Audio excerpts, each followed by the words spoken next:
परिचर्चा से क्या समझे और क्या चाहते हैं, आपके विचार क्या है, हमारे पैनलिस्ट से आप कितना सहमत हो, कितना असहमत है, अपनी सहमति असहमति दोनों दर्ज कीजिएगा कमेंट बॉक्स में। और अगर आपने हमारा चैनल सब्सक्राइब नहीं किया है तो चैनल सब्सक्राइब कीजिएगा। अगर आपने फेसबुक पेज फॉलो नहीं किया है तो फेसबुक पेज फॉलो कीजिएगा। तो आइए सुनते हैं इस चर्चा के प्रमुख अंश साझा। तो इंडिया ने आज भाजपा के खिलाफ लड़ाई में, आज पहली जो लड़ाई है उसकी, उस लड़ाई में बड़ा कदम उठा लिया है दोस्तों। जी हां, मैं बात कर रहा हूं संसद के इस मानसून सत्र में मोदी सरकार के खिलाफ लाए गए अविश्वास प्रस्ताव की। और इस अविश्वास प्रस्ताव इंडिया यानी कि विपक्षी मोर्चे ने इसे पेश किया है इस अविश्वास प्रस्ताव को। और मोदी सरकार का वास्ता पहली बार इंडिया से पड़ा है। बीजेपी और मोदी जी ने इस बात की उम्मीद शायद नहीं की होगी कि मणिपुर पर जवाब न देना इस बार संसद में इतना भारी पड़ जाएगा। और इससे पहले नोटबंदी या जीएसटी का फैसला हो, या कश्मीर से अनुच्छेद 370 की समाप्ति का मामला हो, या सीएए या कृषि विधेयक या अडानी प्रकरण हो, हर बार आपने देखा कि विपक्ष सवाल उठाता है, सरकार से जवाब की मांग करता है और प्रधानमंत्री नरेंद्र मोदी को सदन में आकर जवाब देने को कहता है। हर बार खूब हंगामा होता है, सदन की कार्रवाइयां स्थगित होती हैं, फिर सत्र समाप्ति की घोषणा होती है। मगर इस बार ऐसा नहीं है। यह सब कुछ ऐसा जैसा कि होता रहा है, शायद इस बार वैसा नहीं होने जा रहा है। मणिपुर के मुद्दे पर विपक्ष जवाब मांग रहा है, और वो भी अलग अलग दल जवाब नहीं मांग रहे हैं, बल्कि अब तो इंडिया जवाब मांग रहा है। जी हां, वही इंडिया जिसका गठन 18 जुलाई को बेंगलुरु में हुआ है। इंडिया मतलब Indian national developmental inclusive alliance. ये कह रहा है कि मोदी जी मणिपुर पर जवाब दीजिए। और अब इसी इंडिया की तरफ से आज कांग्रेस सांसद गौरव गोगोई ने लोकसभा में अविश्वास प्रस्ताव पेश किया है। स्पीकर ओम बिरला ने अविश्वास प्रस्ताव को स्वीकार कर लिया है और कहा है कि कल सुबह 10 बजे सर्वदलीय बैठक उन्होंने बुलाई है संसद भवन में ही, और चर्चा के बाद इसकी तारीख तय की जाएगी। बीजेपी के पास सदन में बहुमत है, आप सब जानते हैं, इसलिए मोदी सरकार पर शायद ही इस अविश्वास प्रस्ताव से कोई खतरा आए। लेकिन इंडिया के लिए यह कदम उठाना जरूरी था, क्योंकि इस बार दिए की लड़ाई तूफान से है। देश के लोगों का लोकतंत्र पर भरोसा कायम रहे और तानाशाही की बू हमारे देश के आसपास भी न फटके, इसीलिए भी जरूरी था कि इंडिया इस बार पुरजोर तरीके से अपना विरोध सरकार के सामने दर्ज कराए। हालांकि सरकार का रवैया अब भी वही है कि हम सत्ता में हैं, बहुमत में हैं, तो कोई हमारा क्या बिगाड़ लेगा। मोदी जी सदन के भीतर अब तक मणिपुर पर कुछ बोलने के लिए नहीं आए हैं, आप सब देख रहे हैं। लेकिन जब कांग्रेस सांसद अमी याग्निक ने स्मृति ईरानी से सवाल किया कि क्या मंत्री महोदया मणिपुर पर कुछ बोलेंगी, तो स्मृति ईरानी सदन के भीतर चीखते हुए कांग्रेस पर हमलावर हो गई। उन्होंने बिल्कुल पीएम मोदी के नक्शे कदमों पर चलते हुए छत्तीसगढ़ और राजस्थान का जिक्र किया और कांग्रेस को चुनौती दे दी कि वो इस पर बोले। लेकिन स्मृति ईरानी की बात यही खत्म नहीं हुई, बल्कि उन्होंने मणिपुर में आग लगाने की जिम्मेदारी, या कहें तो आग लगाने का जिम्मेवार राहुल गांधी को ही ठहरा दिया। अब यहां तो राहुल गांधी सदन में है नहीं, लेकिन राहुल गांधी कहां से आ गए? क्या मणिपुर में आग राहुल गांधी जाके लगाए हैं? खैर, सुनिए जरा क्या कुछ हो रहा है। अमी याग्निक बनाम स्मृति ईरानी और बीच में आ जाते हैं राहुल गांधी। सुनिए। क्वेश्चन नंबर 66, डॉक्टर अमी Yagnik.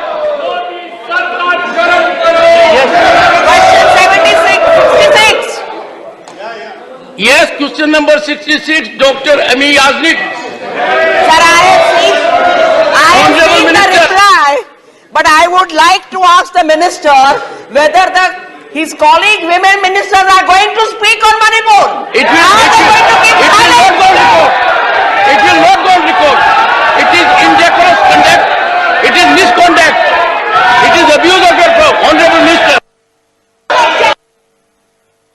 And I take strong objection to this because women ministers, women politicians have spoken not only on Manipur, Rajasthan, Chhattisgarh, Bihar. Tell me, when will you have the guts to discuss Rajasthan? When will you have the guts to discuss Chhattisgarh? When will you have the courage to discuss what is happening in Bihar? When will you have the courage to talk about the Red Diary? When will you have the courage? How Rahul Gandhi put Manipur on fire?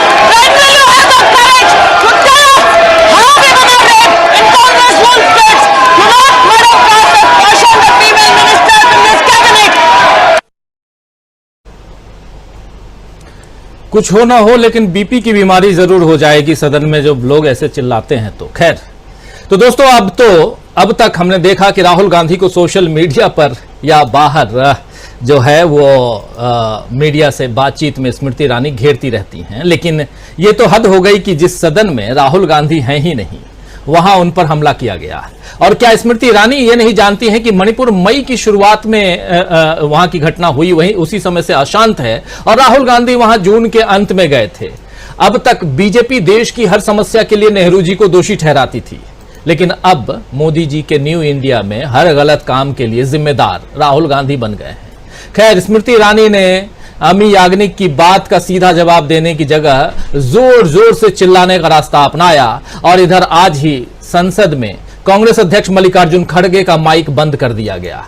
आप जानते ही हैं कि राहुल गांधी भारत जोड़ो यात्रा में कहते थे कि हमारी आवाज संसद में बंद कर दी जाती है, इसीलिए हमें सड़क पर आना पड़ा। आवाज बंद करने की बात हुई, उधर राहुल गांधी कह रहे थे और इधर प्रमाण मिल गया। प्रमाण पिछले सत्र में भी मिला था, लेकिन अभी पहले राहुल गांधी को याद करते हैं क्या कुछ कह रहे थे, और फिर चलते हैं, बढ़ते हैं आगे और वहां देखेंगे मल्लिकार्जुन खड़गे के साथ हुआ क्या था। सुनिए पहले राहुल गांधी को।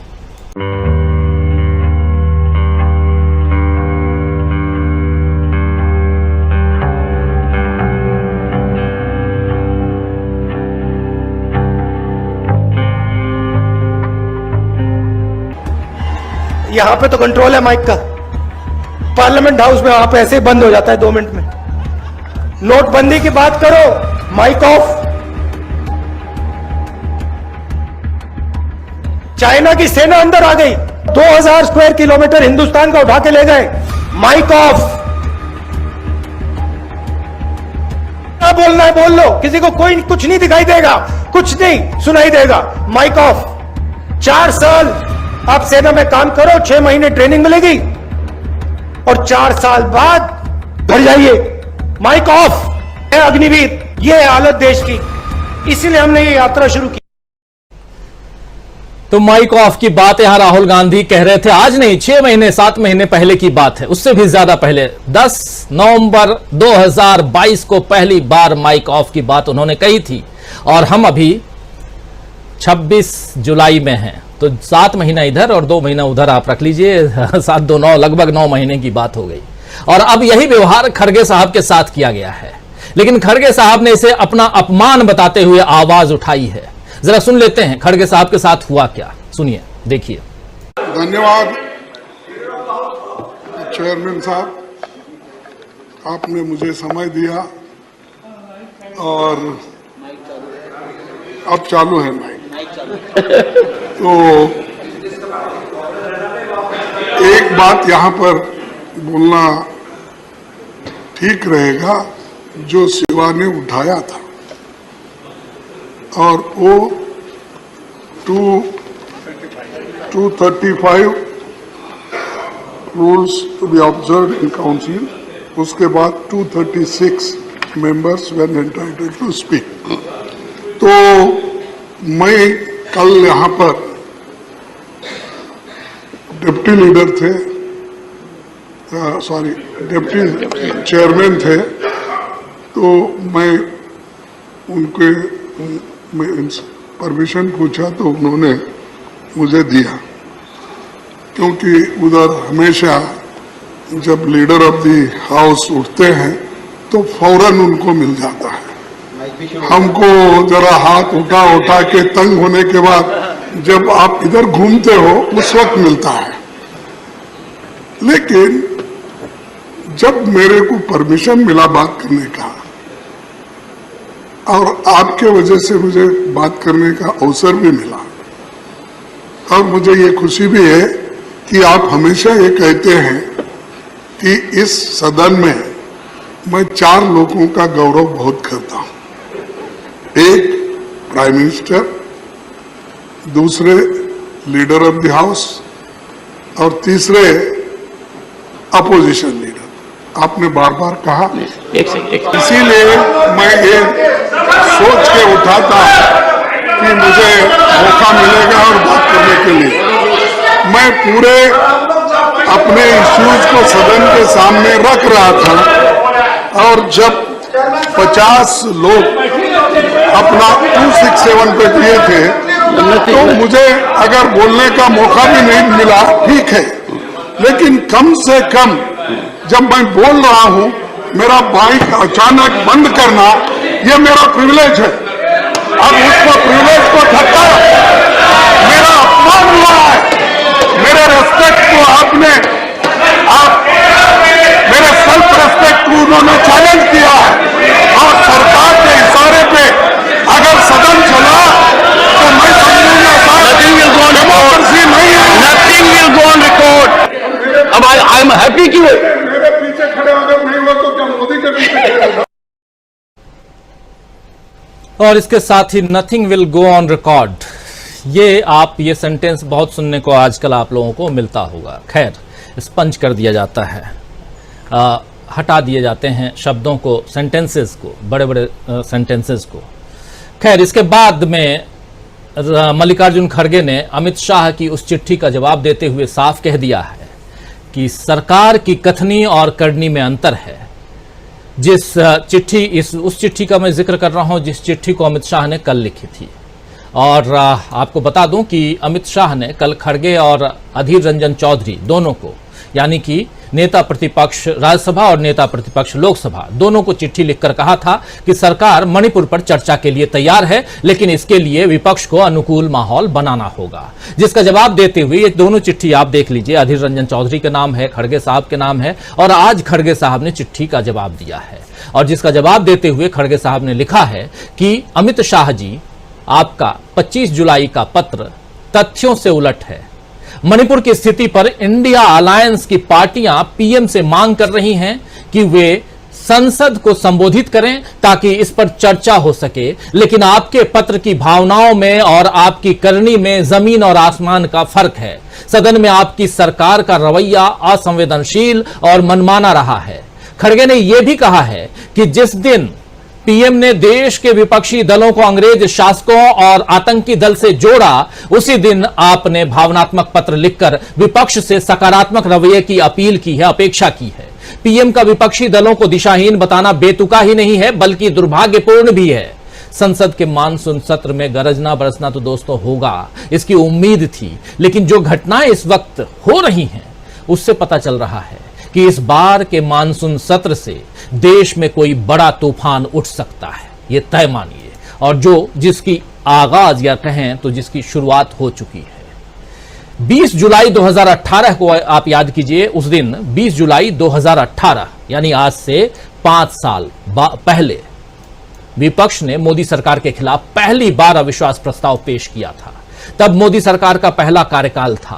अब दूसरे कार्यकाल में भी अविश्वास प्रस्ताव आया है, लेकिन इंडिया की तरफ से आया है, और इस अविश्वास प्रस्ताव में बीआरएस और जेडीएस का साथ मिल गया है। बीआरएस बिल्कुल केसीआर की पार्टी, जो टीआरएस थी, तेलंगाना राष्ट्र समिति या भारत राष्ट्र समिति हो गई है। 8 दिन बीता नहीं है कि अब बीआरएस जो है वो इंडिया की तरफ देख रहा है, यानी केसीआर समर्थन दे रहे हैं। और जेडीएस के प्रमुख देवेगौड़ा साहब ने भी कह दिया है कि हम कतई एनडीए के साथ नहीं जाएंगे।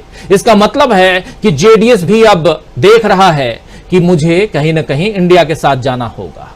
तो इंडिया के साथ 2 दल और आते हुए दिखाई दे रहे हैं, और जितने भी दल यहां हैं, 26 दल तो हैं ही, जितने भी दल हैं उसमें से मैक्सिमम दल बड़े हैं, कहीं ना कहीं उनका अपना रसूख है। इन सब के बीच 2-3 तस्वीरें आपके सामने और रखना चाहता हूं, और इस चर्चा को आगे बढ़ाएंगे।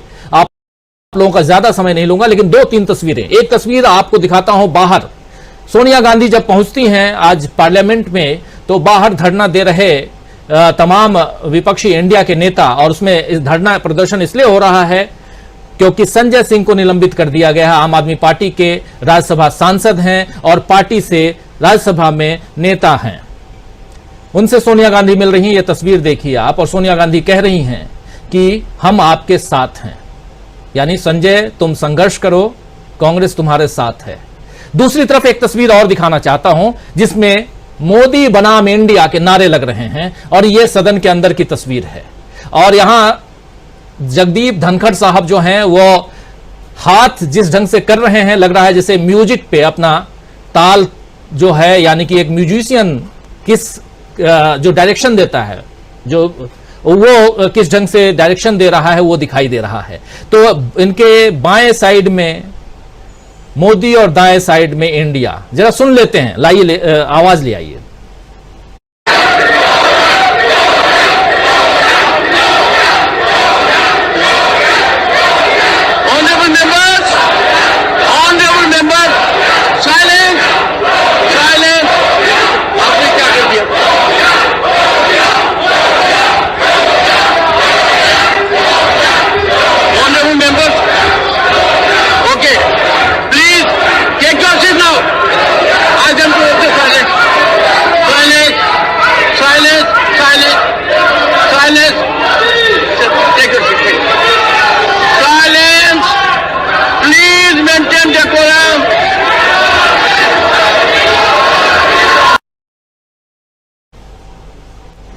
तो इंडिया के शोर में मोदी जी जो हैं वो पता नहीं कहां गायब हो गए, ये साफ यहां सुनाई दे रहा होगा आपको दोस्तों। आज न्यूज पॉइंट में चर्चा करते हैं कि क्या इंडिया के इस पहले वार का सामना कर पाएगी मोदी सरकार। मोदी सरकार के खिलाफ अविश्वास प्रस्ताव और इंडिया ने पलट दी है बाजी, यह हम लिख रहे हैं। कैसे पलटी है इंडिया ने बाजी, उसी की हम चर्चा अब आगे बढ़ाते हैं। हमारे साथ कुछ वरिष्ठ साथी जुड़े हुए हैं, उन सबसे आपका परिचय करवाता हूं। आइए हमारे स्क्रीन पर देखिए, इस वक्त 7 वरिष्ठ साथी मौजूद हैं।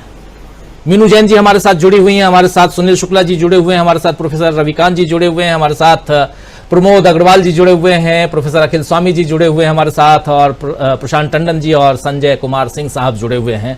आप सातों हिंदुस्तानियों का स्वागत करता हूं इस कार्यक्रम में। हिंदुस्तान, भारत, इंडिया, इसी की चर्चा खूब हो रही है। अभी थोड़ी देर पहले एक तस्वीर आ रही थी, प्रधानमंत्री जी हवन कर रहे थे, और उसके बाद, और वो हवन कहां कर रहे थे?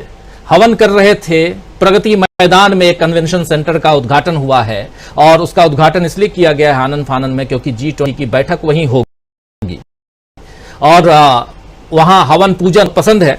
लेकिन उसके अलावा उसके बाद एक भारत नाम का के गैलरी या कुछ और उसमें लिखा हुआ है, अभी ध्यान नहीं आ रहा है, लेकिन भारत नाम वहां रखा गया है।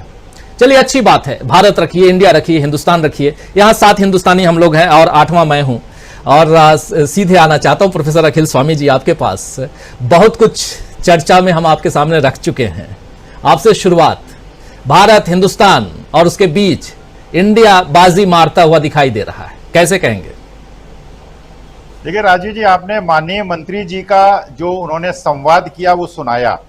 दोनों सदनों की जो पूरी बात हुई वो मैंने सुनी। आपने कहा कि कहीं ऐसा ना हो मंत्री जी को ब्लड प्रेशर हो जाए। मुझे ऐसा लगता है कि मुझे कहीं ब्लड प्रेशर ना हो जाए, तो मेरा आपसे निवेदन है कि कम से कम इस प्रकार के संवाद माननीय मंत्री जी के इस कार्यक्रम के प्रारंभ में हमको न सुनाएं, क्योंकि मेरा बीपी बढ़ गया जब उनकी बात मैंने सुनी। देखिए, वास्तविकता में मैं जब देखता हूं खड़गे साहब को, तो मैंने भीमराव अंबेडकर साहब को, बाबा साहब को नहीं देखा, लेकिन मैं खड़गे साहब में वो व्यक्ति देखता हूं, वो एक तपा तपाया नेता देखता हूं जिसका बचपन इतने कष्ट में बीता है, जिसने इतना सहा है, त्याग सहा है, और उसके बाद अपने संघर्ष के बल पे वो आगे बढ़े हैं। तो जब भी मैं खड़गे साहब को देखता हूं, मैं बाबा साहब को देखता हूं। और जिस प्रकार से आज उन्होंने कहा है कि सदन के अंदर उनका अपमान हुआ है, हम जैसे लोगों के दिल में चोट पहुंचती है कि जो व्यक्ति इतना तपा तपाया, इतना जिसके संसदीय इतिहास का जिसको अपना ज्ञान है, और जो एक हमारे सामने एक आदर्श के रूप में हमारे सामने खड़े हैं, उनका इस प्रकार का अपमान कैसे कर सकते हैं।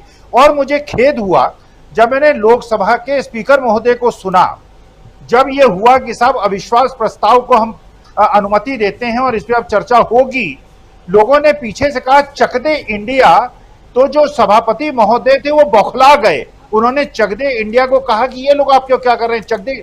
अरे चक दे इंडिया तो हमारे अंदर की भावना है, हमारी आत्मा से हमेशा ये बात निकलती है, वी लव इंडिया, भारत माता की जय, जय हिंद, चक दे इंडिया। ये तो हर भारत के 142 करोड़, और आपने जो दिखाया, जो नारे लग रहे हैं इंडिया वर्सेस मोदी का, मुझे समझ में नहीं आ रहा है इनकी मति को हो क्या गया है। इंडिया के सामने मोदी को खड़ा कर रहे हैं। अरे मैं माननीय गांधी जी का बहुत मान करता हूं, मेरे वो आदर्श हैं, लेकिन भारत माता के सामने तो मैं किसी को खड़ा नहीं कर सकता। भारत माता तो सर्वोच्च है, भारत माता तो सबसे ऊपर हैं, भारत माता की, और वो इंडिया के सामने खड़ा कर रहे हैं मोदी जी को, तो मानी बात है मोदी जी की आवाज दब जानी चाहिए थी। देखिए, आपके माध्यम से राजीव जी मैं एक आज निवेदन करना चाहता हूं, मैं एक सुझाव देना चाहता हूं चुनाव आयोग को कि जो जो लोग इलेक्शन लड़े और जो पदों पे रहे हैं, इनका पासपोर्ट इलेक्शन के पहले अपने पास रखवा दें, क्योंकि जिस प्रकार से बौखलाहट में देख रहा हूं, जिस प्रकार से झल्लाहट में देख रहा हूं, जिस प्रकार से रुदन में इंडिया के खिलाफ देख रहा हूं, भारत माता के खिलाफ देख रहा हूं, और भारत माता के खिलाफ जो टुकड़े टुकड़े गैंग एक प्रकार से एक्टिवेट हो गया है, मुझे शक है कि जिस दिन इलेक्शन के रिजल्ट डिक्लेयर होंगे, ये भारत छोड़ के न भाग जाएं। इन लोगों के पासपोर्ट चुनाव आयोग के अपने पास रख लेने चाहिए, क्योंकि जिस प्रकार के प्रतिक्रिया में देख रहा हूं, एक संसद महोदय, आप सोचिए राजीव जी, वो संसद के बाहर कह रहे हैं कि जो विपक्षी लोग हैं वो क्या उन्होंने शब्द बोला, वो तो बोलने में मुझे शर्म आती है। अरे महोदय मनोज तिवारी जी, आपको कैसे पता जो शब्द आपने उपयोग किया? आपका कोई व्यक्तिगत अनुभव है क्या? अरे ये इतनी असंसदीय भाषा, इस प्रकार की चीजें अगर ये संसद सदस्य बोलने लगे और जो लोग कहने, इसका मतलब यह है कि इनका अवनति काल आ गया है और चुनाव के रिजल्ट डिक्लेयर होंगे, ये देश को छोड़ के भाग सकते हैं, क्योंकि ये लोग देश के खिलाफ खड़े हो गए। और हम जैसे देश प्रेमी लोग, हम किसी का अपमान सह सकते हैं, हम खड़गे साहब का अपमान नहीं सह सकते, क्योंकि वो हमारे आदर्श हैं। आज की तारीख में हम समझते हैं कि देश की जो आत्मा है और जिस प्रकार के देश के तपे तपाई नेताओं को सामने आदर्श के रूप में हम देखते हैं, उसमें खड़गे साहब हमारे सामने आते हैं। और जब ये मंत्राणी महोदय ये कह रही हैं कि आप राजस्थान पे बात कीजिए और आपको हिम्मत है तो छत्तीसगढ़ पे बात कीजिए, अरे मंत्री महोदय आप बता दीजिए राहुल गांधी का क्या दोष है? मणिपुर में उन्होंने कैसे वहां पे वो किया है? वो बेचारा वहां पे मलहम लगाने गया है, लोगों को सांत्वना दी है, लोगों के आंसू उसने वहां पे पहुंचे हैं। अगर इस चीज का दोष उस आदमी का दोषी है तो लोकसभा राज्यसभा में बताइए उसका क्या दोष है। और ये भी बताइए कि जब वहां पे अमित शाह जी गए थे, अमित शाह जी ने क्या किया था, और जो वहां पे उत्पीड़न हो रहा है और आदिवासियों में, मध्य प्रदेश के अंदर आपने सुना होगा जो आदिवासी बहुल क्षेत्र हैं, वहां पे आदिवासी इकट्ठे हो रहे हैं, और जिस प्रकार से आदिवासियों का शोषण नॉर्थ ईस्ट के अंदर हो रहा है, उनके दिल में धधक है। और मैं ये निवेदन करना चाहता हूं मोदी जी से कि अविश्वास प्रस्ताव में पूरी बात बताएं,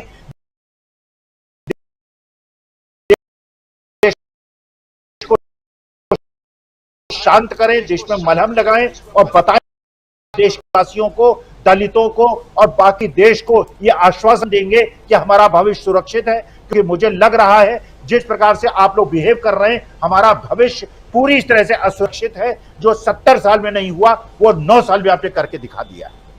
70 बनाम 9, इंडिया बनाम एनडीए, बातें बहुत हो रही हैं, लेकिन इधर 70 बनाम 9 साल, और 9 साल में क्या कुछ हुआ है। और इसमें दूसरी बार अविश्वास प्रस्ताव सरकार, मोदी सरकार के खिलाफ अब स्वीकार कर लिया गया है और जल्द ही उस पर 2 दिनों तक चर्चा होगी। लेकिन उससे पहले जो कुछ चल रहा है उस पर एक राय, एक प्रतिक्रिया प्रोफेसर रविकांत जी आपके पास आना चाहता हूं, आपसे जरूर सुनना चाहता हूं, समझना चाहता हूं कि जो कुछ मणिपुर की चर्चा करते करते यहां अविश्वास प्रस्ताव की बात, और अविश्वास प्रस्ताव की बात इसलिए भी आती है क्योंकि मोदी जी मणिपुर के बारे में अभी तक सदन के अंदर कुछ नहीं बोले हैं, और यही डिमांड है विपक्ष का, इंडिया का। और इंडिया में इंडिया का कुनबा बढ़ता हुआ दिखाई दे रहा है। बीआरएस का साथ आना बहुत कुछ कहता है। और उधर मायावती जी भी एक इशारा कर चुकी हैं, कल कह रही हैं कि इन 5 राज्यों के चुनाव के बाद हम सोचेंगे कि किधर जाना है, क्या करना है। आपको याद होगा कल का बयान है उनका, देश के लिए सोचने पर मजबूर होना पड़ेगा और सोचेंगे, ये मायावती जी भी कह रही हैं। यानी बहुत गंभीर परेशानियों में घिरती हुई मोदी सरकार यहां दिखाई दे रही है, ये माना जा सकता है। देखिए राजू जी, ये जो नारेबाजी अभी सदन में हो रही थी, इससे एक बात तो साफ है कि मोदी जी अब इंडिया से आगे खड़े हो गए। एक दौर था जिसको लेकर के हम लोग लगातार क्रिटिसाइज करते रहे हैं। आपातकाल के पहले और आपातकाल के दरमियान नारे लगते थे, इंडिया इज इंदिरा और इंदिरा इज इंडिया। लेकिन आज जो नारे लग रहे हैं वो कितने शर्मनाक हैं। तब मोदी जी भारत से बड़े हो गए हैं, मोदी जी इंडिया से बड़े हो गए हैं। मोदी जी उस पार्लियामेंट से भी बाहर हो चुके हैं, अब उससे बड़े हो गए, और वो मणिपुर पर बात करने के लिए नहीं आएंगे। अब आप सोचिए कि जहां 80-82 दिन तक मणिपुर जलता रहा, उस पर मोदी जी ने 36 सेकंड बोला, और जब मुंह खोला तो वो भी राजनीति की। छत्तीसगढ़ और राजस्थान, मध्य प्रदेश का नाम लेकर के वो आए, छत्तीसगढ़ और राजस्थान का। उस समय भी उनके भीतर कोई संवेदनशीलता नहीं थी कि जहां नग्न महिलाओं की परेड कराई जा रही हो, उनके साथ सामूहिक बलात्कार हुए हो, आपको शर्म नाम की चीज नहीं है। इस देश का हर व्यक्ति शर्मसार है, लेकिन मोदी जी को, इस सरकार को कोई फर्क नहीं पड़ता। और जिस तरह की बयानबाजी उनके मंत्री कर रहे हैं, स्मृति ईरानी तो खास तौर पर, और उन्होंने तो शायद एजेंडा ही बना लिया है कि सिर्फ राहुल गांधी के खिलाफ बोलना है। उनको पार्लियामेंट में तो राहुल जी याद आते ही हैं, सपने में क्या उनको वो परेशान करते होंगे, उनकी नींद खराब करते होंगे। अमेठी से शायद उनको चुनाव लड़ना है। और जो इस समय के हालात हैं पूरे सरकार के, पूरी असफलता, ये सिर्फ मणिपुर का ही सवाल नहीं है। आप इन 9 साल में अगर देखिए तो किसानों के साथ क्या किया मोदी जी ने, उन मजदूरों के साथ क्या किया जो दिल्ली और अहमदाबाद कमाने के लिए गए थे। कोरोना काल में क्या हुआ, इस देश के साथ, दलितों के साथ ऊना से लेकर के हाथरस तक क्या हो रहा है, देख रहे हैं लोग। मध्य प्रदेश में एक दबंग भाजपाई एक आदिवासी के मुंह पर पेशाब करता है, और उस शर्म को, इस कुकृत्य को ढकने की कोशिश की जाती है कि उसके नाम का ही किसी व्यक्ति को लाकर के उसके पैर वैर धोल करके और शिवराज माफी मांगते हैं। आपको शर्म आती है क्या? महिलाओं के साथ क्या हो रहा है मणिपुर, इसलिए मैं कह रहा हूं कि मणिपुर सिर्फ एक घटना नहीं है। इन 9 साल में सरकार की जो असफलताएं हैं, हर स्तर पर, कानून व्यवस्था से लेकर के, यहां तो सरेआम नारेबाजी नहीं बल्कि वो ऐलाने जंग होता है कि आप इनका गला काट सकते हैं, उनका नरसंहार कर सकते हैं, उनकी महिलाओं के साथ ये कर सकते हैं जी। इस तरह की भाषा आपने किसी लोकतंत्र में, किसी ऐसे समाज में देखी है? लेकिन मोदी है तो मुमकिन है, ये सब कुछ चलता है, और उनको कोई डर नहीं है, न संविधान का, न संसद का, न परंपराओं का, न मूल्यों का, न इस देश की विरासत का। असल में ये लोग इस देश के जो संवैधानिक स्वरूप है उससे नफरत करते हैं, घोर नफरत। और ये नफरत आजादी के पहले भी थी और उसके बाद वो बरकरार है। वो सत्ता में पहुंचने के लिए उन्होंने वो छद्म जो किया, वो राष्ट्रवादी भी हुए, वो देशभक्त भी हुए, वो दलितों और आदिवासियों से मोहब्बत करने वाले भी हुए, लेकिन असल में उनका गला काटने के लिए, उनको अपमानित करने के लिए, उनको जमींदोज करने के लिए पूरी तैयारी हो रही थी। और अब इस देश का प्रत्येक नागरिक इस बात को देख रहा है कि असल में हुआ क्या है इन 9 साल में, और इसीलिए बौखलाहट है उस इंडिया के खिलाफ जी, उस इंडिया अलायंस के खिलाफ जो वास्तविक मुद्दों पर एकजुट हुआ है। संविधान, लोकतंत्र और उस देश की जो आंतरिक शक्ति है और उसकी जो पहचान है उसको बचाने के लिए एकत्र हुआ है। उस अलायंस के खिलाफ नारे लगते हैं कि साहब मोदी जी सबसे बड़े हैं, तो मोदी जी को फिर अवतार ही घोषित कर दीजिए, अब बचा क्या है। लेकिन इस देश का आवाम, मुझे नहीं लगता कि इसको बर्दाश्त करेगा, इसको पसंद करेगा।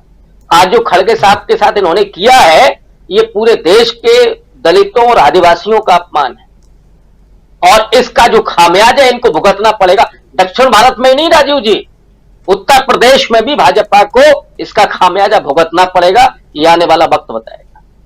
जी, ये आने वाला वक्त बताएगा। उत्तर प्रदेश बहुत महत्वपूर्ण है भाजपा के लिए, क्योंकि 80 सीटें हैं, 80 में से 62 सीटें बीजेपी के पास हैं और 2 सीटें उनके गठबंधन, यानी कि टोटल देखा जाए तो 64 सीटें।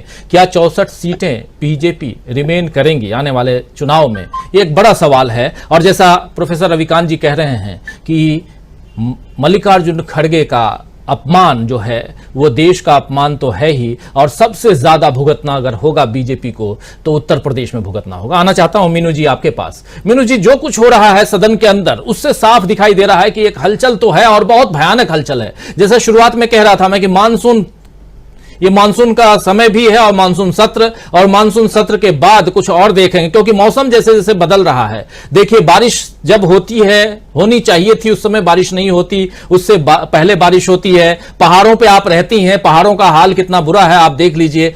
पूरे देश में जहां रेगिस्तान है वहां बाढ़ की नौबत दिखाई देती है।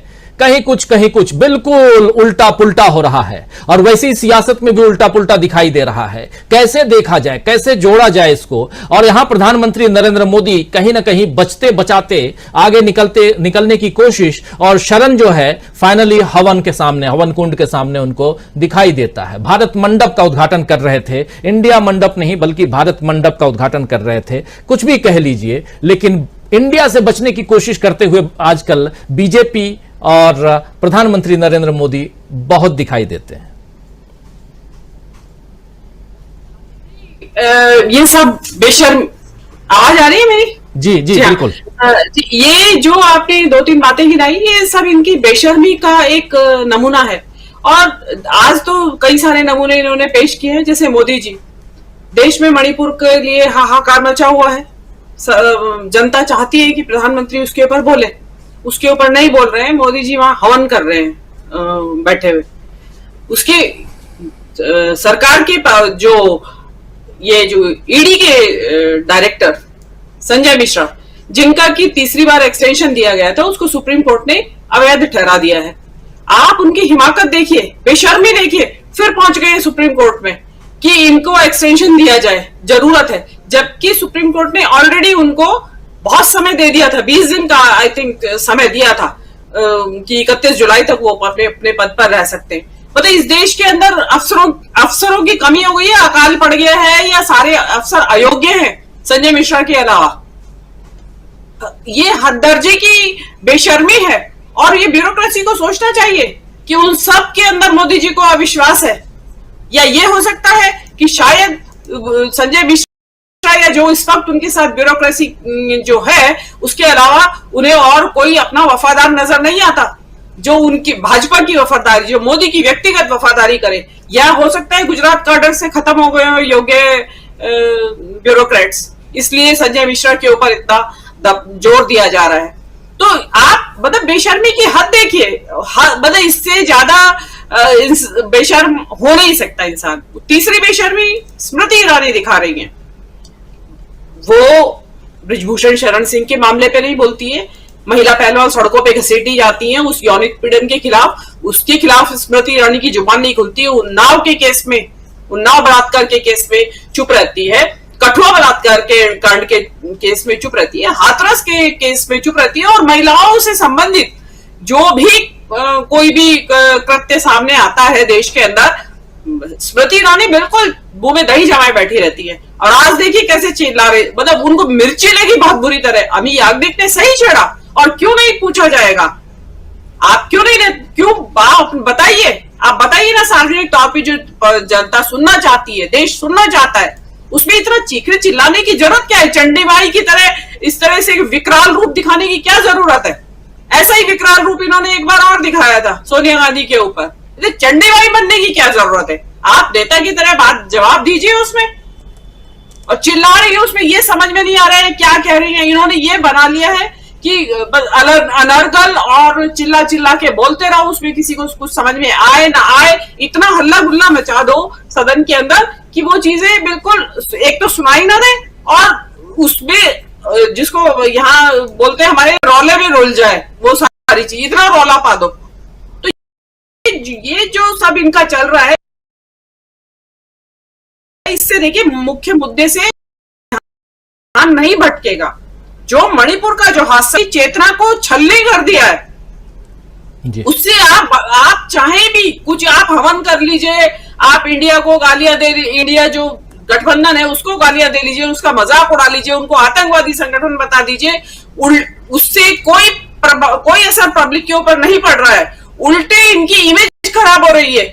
जितना ये इंडिया गठबंधन को कोसेंगे और जितना मोदी जी मणिपुर से भागेंगे, उतना इनकी शान में बट्टा लगता चला जाएगा और पब्लिक को अब समझ में आने लगा है कि गलत हो रहा है कुछ धीरे धीरे। और ये इसी तरीके की गलतियां जो बदहवासी मोदी जी को इंडिया से हुई है, जो आपने अभी बताया कि इधर इंडिया के नारे लगा रहा है विपक्ष और उधर मोदी जी, और ये बीच में ऑर्केस्ट्रा चला रहे हैं, बीच में उसको ऑर्केस्ट्रेट कर रहे हो जैसे। तो इनफैक्ट तो धनखड़ जी भूल गए 2 मिनट के लिए, उनको अच्छा लगने लगा था, मजा आ रहा था। इट मींस वो इंडिया के जो नारे लग रहे थे, धनखड़ जी इनफैक्ट वाज एंजॉयिंग दैट। और ऊपरी तौर पे उनकी मजबूरी है मोदी के नमक का कर्ज अदा करना, लेकिन अंदर का जो म्यूजिक चल रहा था उनको बड़ा अच्छा लगा कि बहुत बढ़िया जुगलबंदी हो रही है इधर से मोदी। और ये देखिए, ये जुगलबंदी जो है मोदी और इंडिया की जुगल, जी बिल्कुल, वो बिल्कुल जुबिन मेहता की तरह कर रहे हैं। फिलहार्मोनिक ऑर्केस्ट्रा एक स्टिक और चाहिए थी उनके हाथ में, तो वो ये इससे बात नहीं बनेगी। आप करते अंदर खाने उनको भी पता है, लेकिन क्या हो रहा है कि इस वक्त सबने अपनी आत्मा को गिरवी रखा है। अभी एक बात कह रहे थे पैनलिस्ट मेरे से पहले कि इन सब इनके स्वामी जी कह रहे थे कि पासपोर्ट जब्त कर लेने चाहिए, भाग जाएंगे। कल किसी ने बताया किसी चैनल पे कि जो नेताओं का तो नहीं कहा उन्होंने ये टीवी चैनल के एंकर्स है, उन्होंने 4-5 एंकर्स के बारे में कुछ कहा बगैर नाम लिए कि उन्होंने अपने भागने की तैयारी कर ली है भारत से। तो अब आप देखिए कि शुरुआत हो चुकी है, सुगबुगाहट हो चुकी है, बिस्तर जिसको कहते हैं ना बोरिया बिस्तर बंधने की तैयारी है। और ये जो हो रहा है, जो इंडिया जो आया है, ये तो जिसको कहते हैं कि चाणक्य फाणक्य सब उड़ गए हवा में। इस वक्त तो ये मास्टर स्ट्रोक क्या कहे, उससे भी कुछ ऊपर कोई वर्ड होता हो, तो इंडिया ने तो पूरी मोदी जी की हवा खराब कर रखी है। मोदी जी सकपकाए हुए हैं, बोराए हुए हैं, बौखलाए हुए हैं, पता नहीं क्या क्या है। तो बहुत वैसे जो मजेदार आलम, बिल्कुल मौसम भी मजेदार है। जब बारिश हो जाती है तो मजेदार मौसम हो जाता है, वरना उमस के कारण लोग परेशान रहते हैं।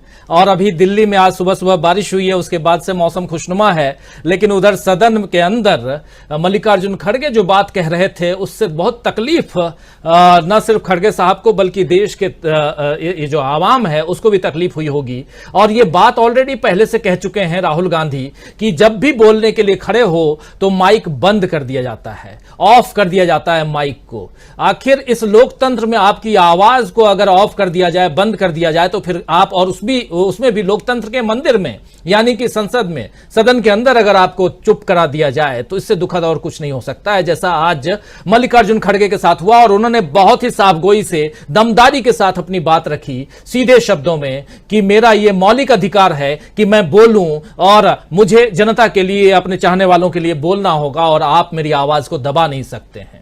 ये अब खुल करके बोलने लगा है विपक्ष। प्रशांत टंडन जी, देखिए चेंज कितना आया है। 18 जुलाई के बाद से जो चेंज है उसको किस रूप में देखा जाए। हर मौके पर बहुत दमदारी के साथ विपक्ष यहां खड़ा दिखाई दे रहा है और शायद यहीं से क्या बाजी पलटती हुई दिखाई दे रही है। जी, आपने अभी मौसम की बात की राजीव जी, और याद कीजिए कि हम लोग बहुत समय से चर्चा करते रहे डीबी लाइव पर कि जुलाई अगस्त में मौसम बदलेगा। तो जुलाई खत्म होने पर है और अगस्त आ रहा है, और आप देखिए कि पिछले कुछ दिनों से मौसम बदल चुका है। अब लगने लगा है कि मोदी जी का एक छत्र राज नहीं है, वो जो मर्जी आए सो नहीं कर लेंगे। और उनके अश्वमेध घोड़े को राहुल गांधी ने और इंडिया गठबंधन ने खूंटे से बांध दिया है, अब छुड़ाना है उसको। अब इसकी जो पूरी घटनाक्रम है, जरा इसकी पॉलिटिकल एनालिसिस करते हैं कि एक पहली चीज की जो नो कॉन्फिडेंस मोशन आया रूल 198 के तहत, मोदी जी के शासनकाल में दूसरा है शायद, और जब भी ये मोशन आते हैं, 2 दिन तक बहस होती है। मैं ये मानता हूं ये नौबत क्यों आई। पहली बात कि ये इंडिया गठबंधन की पहली राजनीतिक जीत है, नो कॉन्फिडेंस मोशन को पेश कर पाना और उसमें सरकार को, स्पीकर को जो है बाध्य कर देना कि वो उनकी नोटिस को स्वीकार करें। ये इंडिया गठबंधन की पार्लियामेंट के अंदर ये पहली बड़ी राजनीतिक जीत है। दूसरी बात ये कि ये बड़ा फेलियर है मोदी साहब के क्राइसिस मैनेजर्स का। और मैं मानता हूं कि राज्यसभा और लोकसभा में जो पीठासीन अधिकारी हैं, जिस तरीके से सदन, उनका भी बड़ा योगदान है। इस अविश्वास को ट्रेजरी बेंचेस और अपोजिशन के बीच में जो अविश्वास है सत्ता पक्ष और विरोध में, अगर ये सोचिए कि ये प्रोवोकेशन नहीं होता चेयर की तरफ से, विपक्ष को भी अपनी बात कहने का मौका मिलता, तो उनके एजेंडा में था कि मॉनसून सेशन में वो ये नो कॉन्फिडेंस मोशन लाएंगे। तो कल सुबह चर्चा में आया ना, चर्चा में क्यों आपने मणिपुर पर चर्चा नहीं होने दी। अब आप इसको बीजेपी के पॉइंट ऑफ व्यू सोचिए कि अगर मणिपुर पर चर्चा होती, दिन भर चर्चा होती, विपक्ष अपनी बात कहता, विपक्ष वो कौन सी ऐसी बात कहता जो कि मीडिया में या पब्लिक डोमेन में नहीं है, सब कुछ वही बातें कहता, सरकार उसका जवाब देती और चीज आगे बढ़ जाती, बिल पास होते, कुछ और बातें होती, एजेंडा फर्क हो जाता, फिर किसी और मुद्दे पे शोर मचता, हाउस एडजन होता या चलता। अब आपने क्या किया कि प्रोवोक कर दिया विपक्ष को कि उसके पास कोई और चारा नहीं बचा कि वो नो कॉन्फिडेंस मोशन लाए, जिसमें 198 के तहत, रूल 198 के तहत ये कि 10 दिन के भीतर चर्चा और वोटिंग होगी इस पे। अब प्रधानमंत्री को, नंबर 1, प्रधानमंत्री को जवाब देना पड़ेगा। एक बात, नो कॉन्फिडेंस मोशन किसी एक मुद्दे पर नहीं आता है, नो कॉन्फिडेंस मोशन का कोई मुद्दा नहीं होता, सिर्फ उसमें एक लाइन का प्रस्ताव होता है कि हम इस सरकार के प्रति अविश्वास जताते हैं। वो ना मणिपुर है, ना अडानी है, ना कुछ है। तो खुला मंच है कि सरकार के खिलाफ सरकार को विपक्ष के लोग भाषण देंगे, सब पार्टियों को मौका मिलेगा संख्या के अनुपात के हिसाब से, मुद्दे सारे खुले में होंगे। अब यहां अडानी भी आएगा, अब यहां राफेल भी आएगा, अब यहां तमाम सारे वो मुद्दे भी आएंगे जिससे वो भागते रहे मोदी साहब। तो ये मुझे लगता है कि बीजेपी के जो फ्लोर मैनेजर्स हैं, बीजेपी के जो नेता हैं और जो ये प्रिसाइडिंग ऑफिसर्स हैं, इनकी वजह से ये नौबत आई है कि मोदी साहब एक एम्बैरेसिंग पोजीशन में, सिचुएशन में खड़े हैं आज की तारीख में। अब आप देखिए कि 2 दिन तक चर्चा होगी, कम से कम सारे लोग बोलेंगे। तीसरी एक बात जो आपने कही कि एनडीए वर्सेस इंडिया गठबंधन, एक बात अभी हो रही थी। देखिए, मोदी साहब और अमित शाह की फेलियर क्या है और क्यों बीजेपी के सेकंड लाइन के नेता चुप है। हालांकि कल यहाँ पे चर्चा हुई थी तो एक साहब का ट्वीट आ गया था, तो लेकिन आमतौर पे आप देखिए कि बीजेपी के लोग चुप क्यों हैं। तमाम सारे सेकंड लेवल के नेता, स्मृति ईरानी बोलती है, रविशंकर प्रसाद बोलते हैं और लोग बोलते हैं, लोग देख रहे हैं कि बीजेपी, मोदी साहब की गाड़ी अब पहाड़ से नीचे उतर रही है और मोदी और अमित शाह एनडीए जैसा गठबंधन जैसा वाजपेयी जी का था नहीं बना सकते। इन्हीं के कार्यकाल में शिवसेना, अकाली दल और तमाम नेता, तमाम दल बाहर चले गए एनडीए को छोड़ के। और आप देखिए कि जो इन्होंने क्राइसिस मैनेजमेंट किया कि जब बेंगलोर में इंडिया गठबंधन बन रहा था, उसका नाम आ रहा था, तब इन्होंने एनडीए का एक मीटिंग बुला ली 38 पार्टियों की। अब उस 38 पार्टियों में वो कौन कौन नहीं, और आपके यहाँ ये बात मैं कह चुका हूं कि जिन भी पॉलिटिकल पार्टीज का राज्यव्यापी आधार होगा, वो मोदी और अमित शाह की बीजेपी के साथ हाथ नहीं मिलाएंगे। अभी आपने कहा कि जेडीएस का बयान आ गया, मायावती पहले इसको क्लियर कर चुकी है। आप देखिए कौन कौन पार्टियां हैं, JDS, BRS, YSRP Congress, YSR Congress, Telugu Desam party, Bahujan Samaj party, ये वो पार्टियां हैं जो क्षेत्रीय पार्टियां हैं, लेकिन इनका राज्यव्यापी आधार है।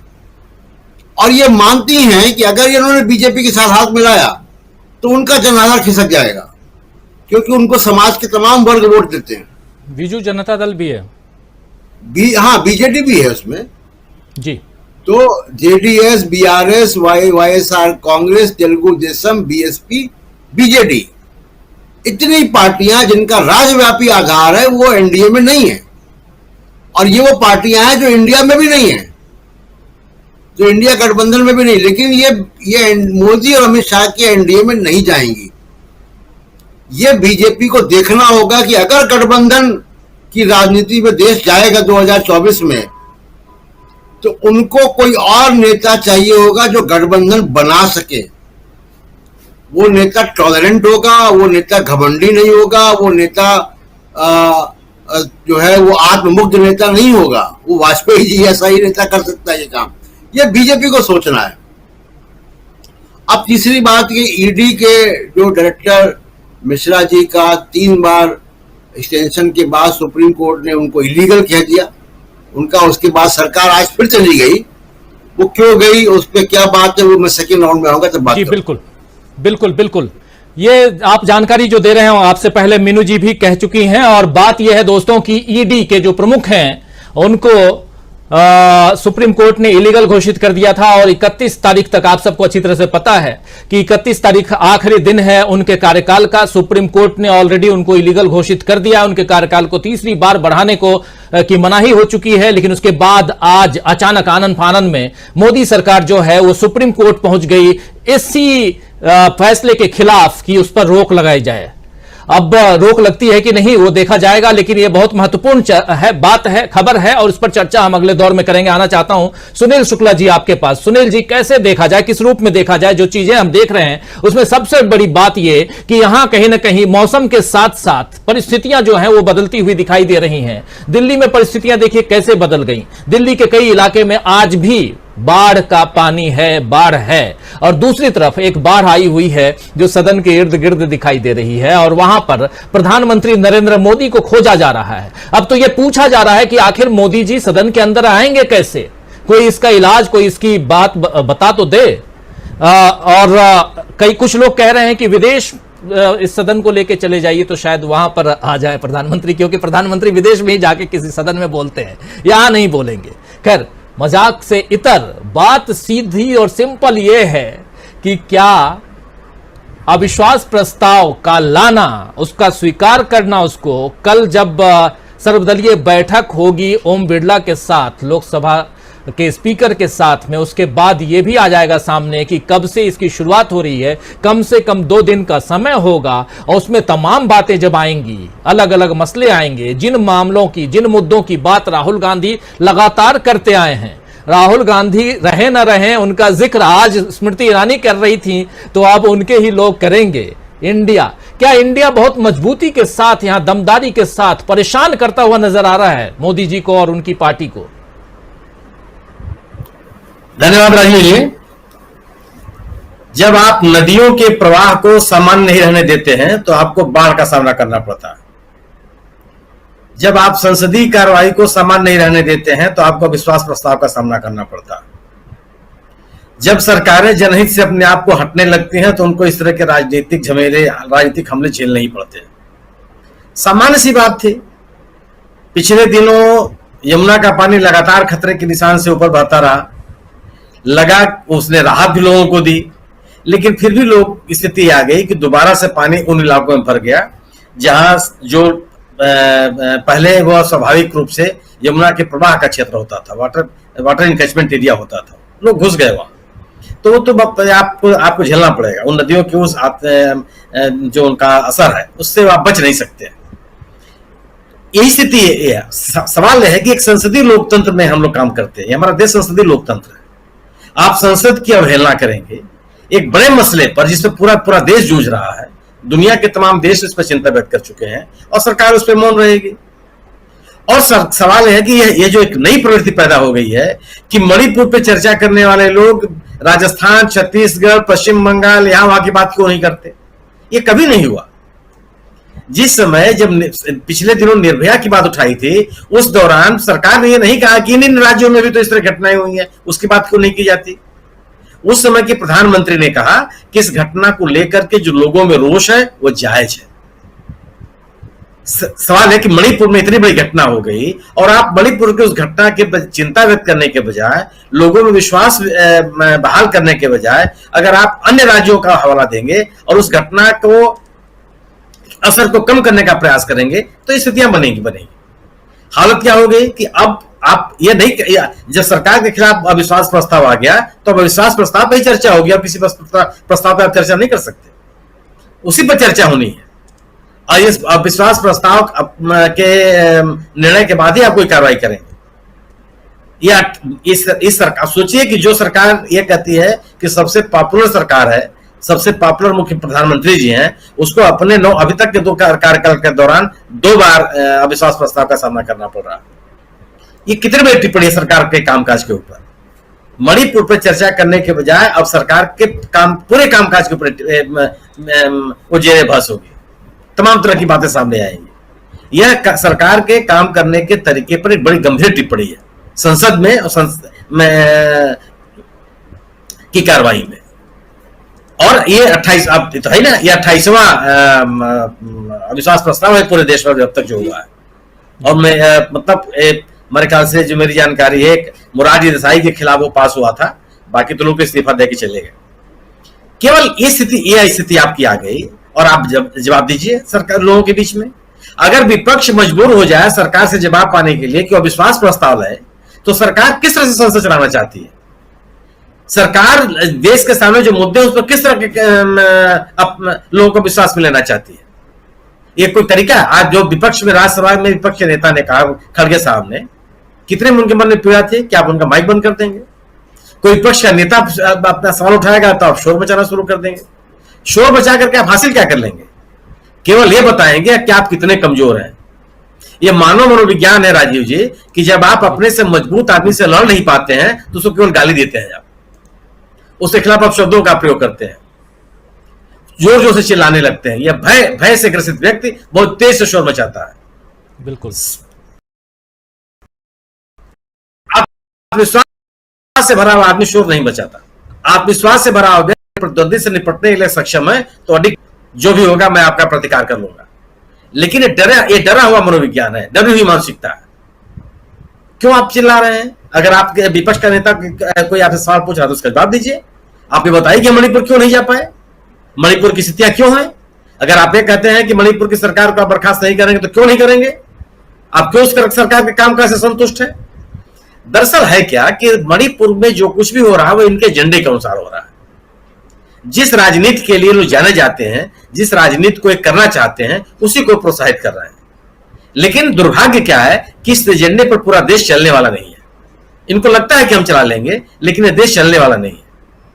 यह देश अस्तित्व में विश्वास करता है, अपने लोगों में विश्वास करता है। जो लोग यह सपना देखते थे कि विपक्ष कभी एक नहीं हो सकता, केंद्रीय एजेंसियों से डरा के, धमका के, लालच देकर, प्रलोभन देकर के उनको एक पास नहीं आने दे रहे थे, उनके लिए बहुत बड़ा सदमा है कि ये पूरा का पूरा इंडिया दल समूह एक साथ है। यहां तक कि जो आम आदमी पार्टी के सांसद का इन्होंने निलंबन किया है, उनका लगातार तीसरे दिन, हमारे ख्याल से चौथा दिन होगा, उनका धरना चल रहा है और लगातार इंडिया दल समूह के नेताओं के समर्थन में। कितना बड़ा मजाक है ये कि अब तक मैं 2004 से लेकर के 2014 के बीच में मैंने यूपीए 1 यूपीए 2 के कार्यकाल के दौरान जितने सांसद सदन से निलंबित किए गए, उससे 2 गुना ज्यादा सांसद 2014 से अब तक निलंबित किए जा चुके हैं। संसद के प्रति, संसद की कार्रवाई के प्रति, संसद सदस्यों के प्रति, जनप्रतिनिधियों के प्रति आपका यह रवैया है। और राजीव जी, एक बात मैं कहना चाहूंगा कि ये जो आपने दलों के नाम लिए, कि जो दल अभी एनडीए में नहीं है और इंडिया में भी नहीं है, यह बहुत अच्छी स्थिति नहीं है उन दलों के लिए जो चुन नहीं रहे अपने आप को कि उनको जाना कहां है। आज की स्थिति है कि या तो आप भारतीय जनता पार्टी के पक्ष में हैं या भारतीय जनता पार्टी के खिलाफ में हैं। अगर आप दोनों में से कोई एक रास्ता नहीं चुनते हैं तो जो आपका मतदाता है वो आपको छोड़ के चला जाएगा। भारतीय जनता पार्टी का समर्थक मतदाता भारतीय जनता पार्टी के साथ रहेगा, भारतीय जनता पार्टी के विरोधी मतदाता उस दल समूह के साथ जाएगा जो भारतीय जनता पार्टी के खिलाफ है। और मतदाता इस बात का लगातार संकेत दे रहे हैं, ये जो राजनीतिक दल सोच रहे हैं कि वो इंडिया के साथ नहीं जाएंगे, एनडीए के साथ नहीं जाएंगे तो जनता मान लेगी कि आप इंडिया दल समूह के साथ हैं। ऐसा होने वाला नहीं है। कर्नाटक के चुनाव में आम आदमी ने इस बात को बता दिया। कर्नाटक में लोग चाहते थे कि भारतीय जनता पार्टी की हार हो और जनता दल एस कांग्रेस के साथ भी नहीं आ रहा था और बीजेपी के साथ भी नहीं जा रहा था। जनता दल एस के मतदाताओं ने जनता दल एस का साथ छोड़ दिया, जो उनके स्थापना काल के साथ उनके साथ जुड़े हुए थे, कभी नहीं छोड़ा था उनको। उन किसानों ने, उन अल्पसंख्यक मतदाताओं ने, उन व्यापारियों ने कभी अपने मैसूर ओल्ड मैसूर में उनका साथ नहीं छोड़ा। लेकिन इतना जन समर्थन उनका गिर जाएगा उसकी कल्पना उन्होंने नहीं की थी। यह मजबूरी तेलुगु देशम की भी है, यही मजबूरी बीआरएस की भी है, यही मजबूरी वाईएसआर कांग्रेस की भी है। क्योंकि एक बड़ा वर्ग है जो इसको अल्पसंख्यक आप कहते हैं, वो कंसोलिडेट है, वह किसी के साथ जाने वाला नहीं है। ये मायावती जी की भी स्थिति यही है। मायावती जी क्यों करेंगी 4 विधानसभा चुनावों के बाद? मायावती जी अपना जन समर्थन कितना उनका गिरा हुआ है आपके सामने है। वो 2019 का लोकसभा का चुनाव लड़ी, 10 लोकसभा की सीटें जीत की गई और जिन लोकसभा क्षेत्रों में उन्होंने 2019 के लोकसभा चुनाव जीते थे, 2022 के विधानसभा चुनाव में उनकी पार्टी का असर देख लीजिए आप क्या हुआ। क्योंकि बड़ा वर्ग समूह आपको छोड़ के चला गया। आप भारतीय जनता पार्टी के खिलाफ राजनीति करके आगे बढ़े हैं, आप सामाजिक न्याय की राजनीति करते हुए आप आगे बढ़े हुए हैं। और अगर आप अपने उस राजनीति पे आगे बढ़ते नहीं रहेंगे और ध्रुवीकरण और हिंदुत्व की राजनीति के समर्थन में भी दिखाई पड़ेंगे तो आपका मतदाता आपका साथ छोड़ देगा। यह स्थिति मैंने उन दल विशेष के लिए है कि आप किसी के साथ जाइए, लेकिन आपको यह चुनना पड़ेगा कि आप कहां हैं। अगर आप किसी के साथ नहीं है, गोया कि आप सत्ता के साथ हैं, आप मजबूत आदमी के साथ हैं। और अगर आप सत्ता के साथ हैं तो सत्ता के खिलाफ का जो राजनीतिक माहौल है उसका परिणाम तो आपको झेलना ही होगा, उससे आप बच नहीं सकते। अच्छी केवल बात यह है कि इंडिया दल समूह ने भारतीय जनता पार्टी के खिलाफ जो एक राजनीतिक माहौल बनाया है और वो लगातार कायम है और आक्रामक है। सरकार अपने तमाम चीजों को लेकर सरकार अपनी जवाबदेही से बच नहीं सकती। मणिपुर में जो कुछ हो रहा है उससे आप कैसे बच सकते हैं? आप ये सामान्य कानून व्यवस्था का सवाल है। यह सवाल यह है कि दो वर्गों के बीच में, जो दो समूहों के बीच में अविश्वास की स्थिति पैदा हो गई, इसको कौन बहाल करेगा? और आप स्वीकार कर रहे हैं इस बात को कि अगर आप मेघालय से मैती समाज के लोगों को निकाल करके दूसरे राज्यों में भेज रहे हैं, यह सरकार की स्वीकारोक्ति है कि यह समूह अन्य राज्यों में जो पड़ोसी राज्य हैं मेघालय के, मणिपुर के, वह सुरक्षित नहीं है। आखिर ये हालात अगर पैदा होते जा रहे हैं तो इसकी जवाबदेही किसके ऊपर बनेगी? और क्या ये हालात पैदा करके एक बेहतर राजनीतिक स्थिति प्राप्त कर सकते हैं आप? क्या समाज को बांट करके, समाज के बीच में लोगों के बीच में विश्वास का भाव पैदा करके आप इस तरह के भाव पैदा कर सकते हैं?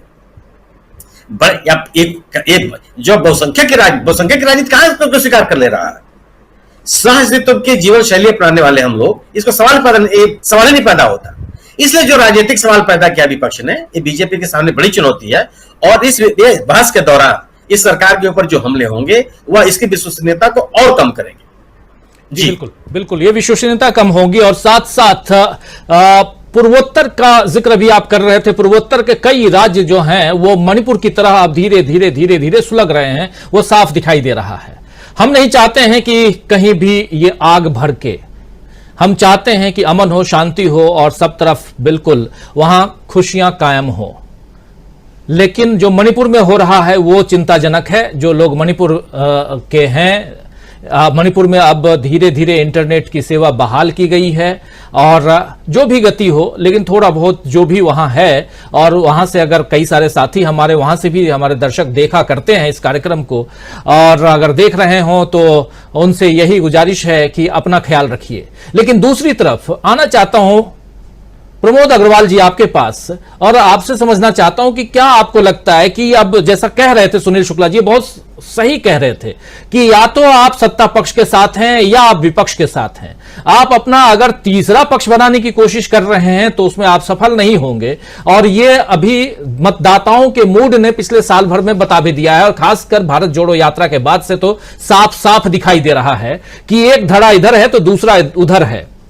आप या तो इधर हैं या उधर हैं, और उसके अलावा कुछ भी नहीं है। क्या लगता है आपको प्रमोद अग्रवाल जी? और उसमें अगर इधर उधर वाली बात में इंडिया गठबंधन वो बहुत मजबूती के साथ आगे बढ़ता हुआ दिखाई दे रहा है। इंडिया गठबंधन ने क्या चुनौती पेश कर दी है, जिस चुनौती की चिंता पहले ही जता चुके हैं प्रधानमंत्री नरेंद्र मोदी, भले जुबान से न बताएं, लेकिन 38 दलों को एक मंच पे ला करके और अपना भाषण दे करके, एकालाप करके उन्होंने ये तो जाहिर कर ही दिया था कि कहीं ना कहीं उनके मन में, उनके अंदर घबराहट है, और वो घबराहट के अब और बढ़ते हुए हम देखेंगे। प्रमोद अग्रवाल जी। राजीव जी, जो दूसरों के बाथरूम में घुसकर रेनकोट पहन के नहाते हुए देखा करते थे, वो अब 38 छातों के नीचे छुपकर संसद नहीं आ रहे हैं, जवाब देते नहीं बन रहा है उनको। मैं आपको एक हमारे यहां की घटना से शुरुआत करता हूं। पिछले 3-4 दिन पहले हमारे यहां गृह मंत्री जी ने अपने पार्टी की चुनावी बैठक ली थी रात के अंधेरे में, और उसके अगले दिन भारतीय जनता पार्टी के भूतपूर्व विधायक हैं डॉक्टर विमल चोपड़ा, उन्होंने अपने फेसबुक अकाउंट और ट्विटर अकाउंट में एक ट्वीट किया है कि छत्तीसगढ़ का हाल भी मणिपुर जैसा होगा। इस बात को आप क्या समझते हैं? जहां पर इतनी शांति है, इतने विकास की गति तेज है, जहां बेरोजगारी की दर पूरे देश में सबसे कम है, जहां का किसान सर्व सुविधा संपन्न है, वहां पर सत्ता में आने के लिए आप ये धमकी दे रहे हैं कि छत्तीसगढ़ का हाल भी मणिपुर जैसा होगा। इसका पीछे का अर्थ क्या है? आप चाह रहे हैं कि जहां जहां आपकी सत्ता नहीं है वहां वहां सुलगाई जाए ऐसी आग, जिसको बुझाने के नाम पर आप अपना दर्द बयान कर करके अपने प्रति सहानुभूति इकट्ठा करके चुनाव जीत सके। मतलब आपके लिए देश और राज्य और जनता ये कोई मायने नहीं रखते हैं। आपका एकमात्र उद्देश्य है कि किसी भी तरह से चुनाव को जीता जाए। और यह बात भी सामने आई है कि उस बैठक में अमित शाह जी ने यह कहा है कि आप लोग सिर्फ सड़क पर उतरना सीख लीजिए, चुनाव कैसे जीता जाता है ये हम जानते हैं। इसका अर्थ कितना वाइड हो सकता है आप अंदाज लगा सकते हैं। अब आप कह रहे थे इंडिया की बात, तो इंडिया से डर किसको नहीं लगता है? दुनिया में जो सब छत्रपति हुआ करते थे पूरी दुनिया के, जिनके राज्य में सूरज नहीं ढलता था, वो भी इंडिया से डरते थे। तो ये तो ऐसे लोग हैं जो 38 छातों के नीचे छुप गए। इंडिया नाम रख देने से क्या होता है? तो यह मैं बताना चाहता हूं कि मोहनदास महात्मा गांधी हो जाते हैं इंडिया नाम रखने से। वल्लभ भाई पटेल सरदार और लौह पुरुष हो जाते हैं इंडिया हो जाने से। सरहदी गांधी बन जाते हैं गफ्फार खान इंडिया हो जाने से। दुर्गा हो जाती है इंदिरा गांधी इंडिया हो जाने से। इंडिया हो जाने से क्या नहीं होता? नरेंद्र एक और हुआ करते थे हमारे देश में, वो विवेकानंद हो गए थे नाम बदल जाने से। और इसी सरकार ने क्यों बदल दिया इलाहाबाद का और मुरादाबाद का और तमाम शहरों का नाम? अगर नाम बदल जाने से कुछ नहीं होता। नाम बदल जाने का ही तो खौफ है कि आप आ नहीं पा रहे सदन में। आप उस राज्य की उन राज्यों से तुलना कर रहे हैं जहां मानवाधिकार बहाल ही नहीं है। मणिपुर जैसे राज्य की अगर आप तुलना कर रहे हैं राजस्थान या छत्तीसगढ़ से, तो आप बताइए क्या छत्तीसगढ़ में नेट बंद है? क्या छत्तीसगढ़ राजस्थान में नेट बंद है? क्या राजस्थान या छत्तीसगढ़ में अखबार नहीं छप रहे हैं? क्या राजस्थान और छत्तीसगढ़ में आपने सेना भेजी हुई है?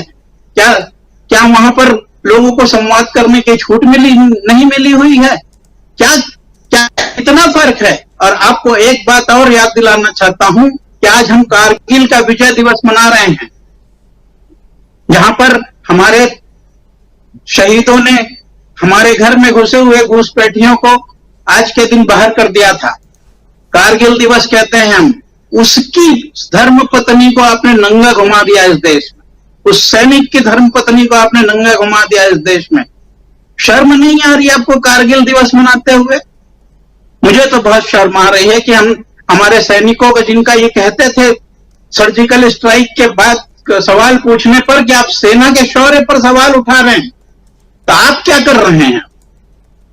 कम से कम किसी सवाल उठाने वाले ने किसी सैनिक की धर्म पत्नी के साथ इतना विभत्स कारनामा तो नहीं किया कभी, जो आपकी सरकार के रहते हुआ। आपकी सरकार का मुख्यमंत्री बयान देता है कि अब केंद्र सरकार बोलेगी तो वो इस्तीफा दे देगा। मतलब पिछली बार जब वो इस्तीफा देने जा रहा था तो जो महिलाओं ने उसका इस्तीफा फाड़ा था, वो नाटक किया गया था, वो भी शायद केंद्र सरकार के कहने पर ही किया गया था।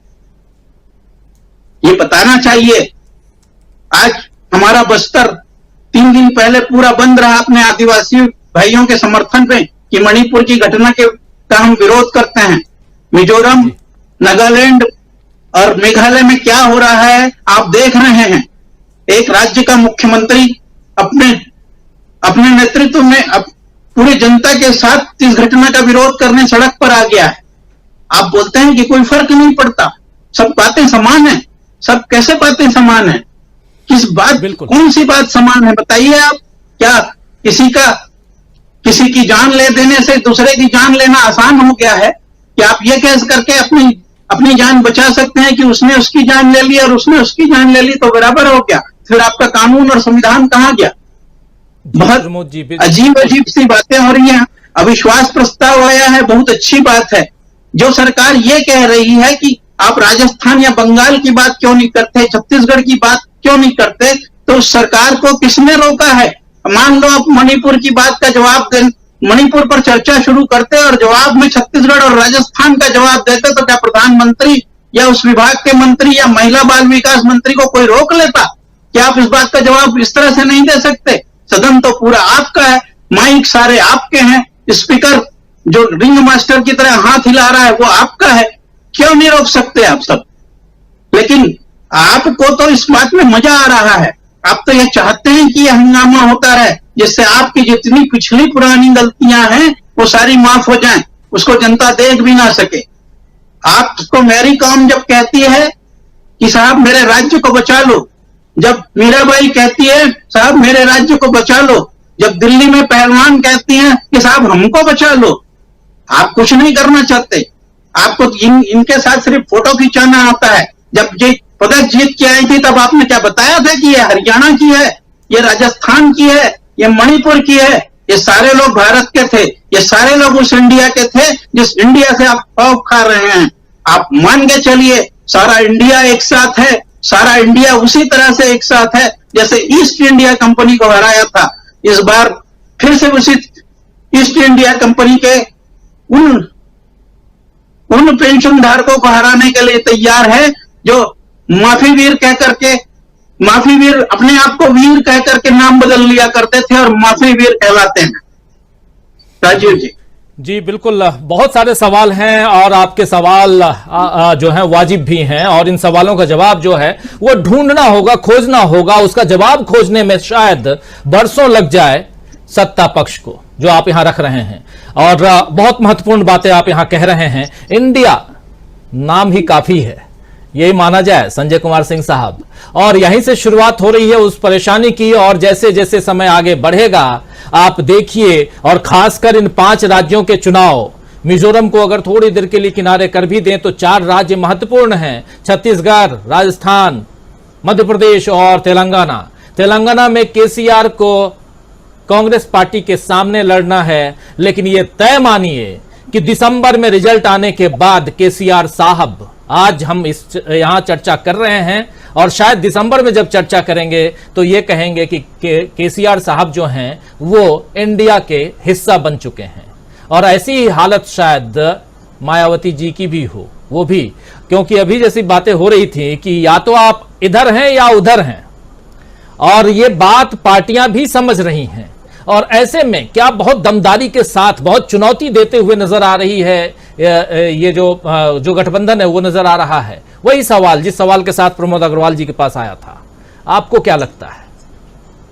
बिल्कुल, इंडिया नाम ही अपने आप में बहुत मास्टर स्ट्रोक है और सब मास्टर स्ट्रोक का मास्टर स्ट्रोक है, और उसका असर दिख रहा है, रोज दिख रहा है कि एक इंडियन नाम से कितना परेशान है।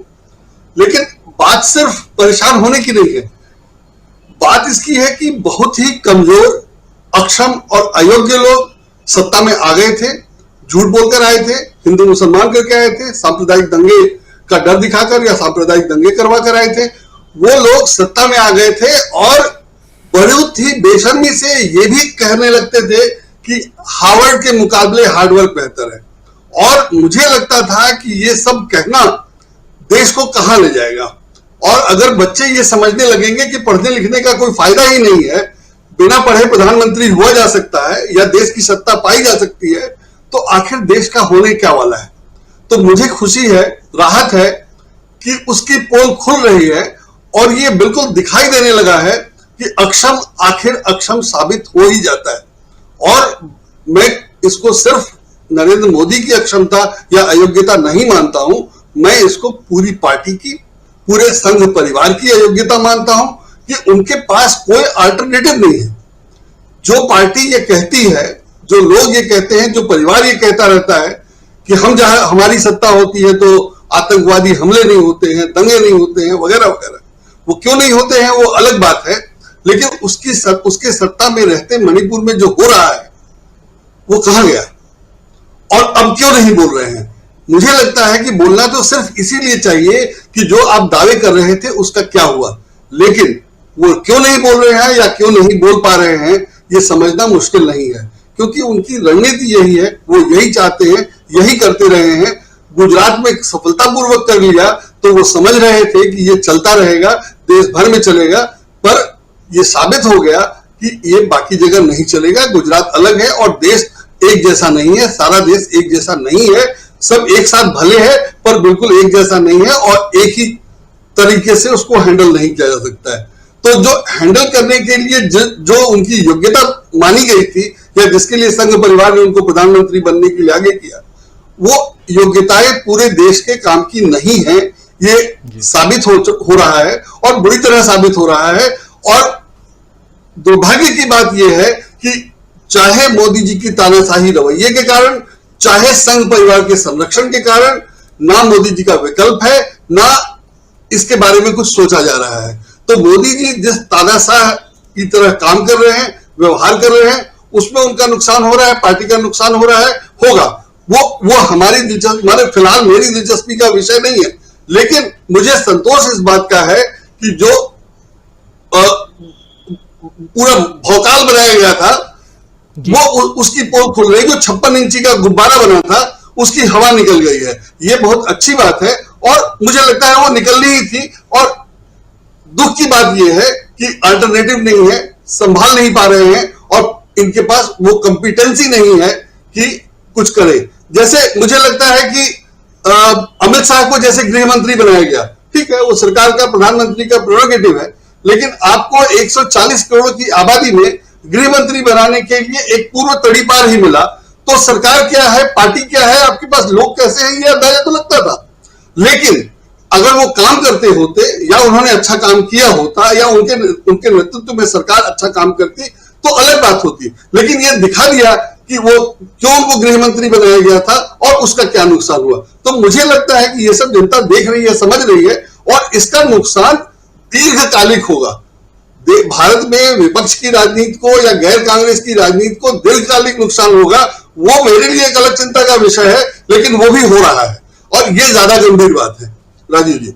जी बिल्कुल, एक गंभीर बात, और ये गंभीरता जो है वो सत्ता पक्ष और विपक्ष के बीच में साफ साफ दोनों के बीच की जो दीवार है वो दिखाई दे रही है। सत्ता पक्ष जो है वो अपने आप को बचाने की कोशिश में डिफेंसिव मोड में क्या नजर आ रहा है सत्ता पक्ष, और क्या यहां से एक दूसरी राजनीति का उदय हम देख रहे हैं स्वामी जी, उस राजनीति में जहां ऊपर से हमला करते हुए विपक्ष दिखाई दे रहा है। और जिस प्रकार आज सोनिया गांधी आम आदमी पार्टी के सांसद संजय सिंह से मिली और अपनी बात रख रही थी कि हम आपके साथ हैं, कह रही थी, ये अपने आप में क्या कुछ बताता है? क्या लगता है आपको कि ये जो गठबंधन है, जिसकी शुरुआत भले नीतीश कुमार ने बहुत मेहनत के साथ की, कई बार कई दौर की बैठकें उन्होंने की, लेकिन उसके बाद से जो कुछ हुआ है, आज देखिए कि नीतीश कुमार भी बिहार में है और इधर राहुल गांधी जिनके इर्द गिर्द बातें हो रही थी वो भी बाहर हैं। दोनों अलग अलग मतलब एक साथ हैं, लेकिन सदन के अंदर दोनों नहीं है। लेकिन सदन के अंदर अगर देखें तो वो एकजुटता ऑलरेडी दिखाई दे रही है। क्या यहां से एक परेशानी जो है वो साफ दिखाई दे रही है? क्या यहां से एक अलग तरह की राजनीति हम देख रहे हैं? क्या अब जो 2 दिन तक हम जब भी शुरुआत हो जाए अविश्वास प्रस्ताव पर बहस की, चर्चा की, उसके बाद से एक अलग राजनीति देखेंगे? और क्या यहीं से मोदी सरकार या खुद मोदी जी का डाउनफॉल हम देखने वाले हैं? स्वामी जी, मैं परिदृश्य देख रहा हूं जो मैंने देखा जब सोनिया जी वहां गईं, और जिस प्रकार से मैंने देखा ये पार्टियों का गठबंधन नहीं है, अब ये दिलों का गठबंधन है। संजय सिंह ने जिस प्रकार से सोनिया जी को रिसीव किया और सोनिया जी ने जिस प्रकार से एक मां की तरह उनको संबोधित किया और उनको वो कहा कि हम आपके साथ हैं, कांग्रेस आपके साथ है, ये दिलों का गठबंधन है। राहुल गांधी ने वास्तविकता में पदयात्रा से जो अलख जगाया है, जो मोहब्बत की अलख जगाई है, और सोनिया गांधी जी ने जो आज वो प्रदर्शित की, और आप देखिए कितना प्यारा दृश्य था।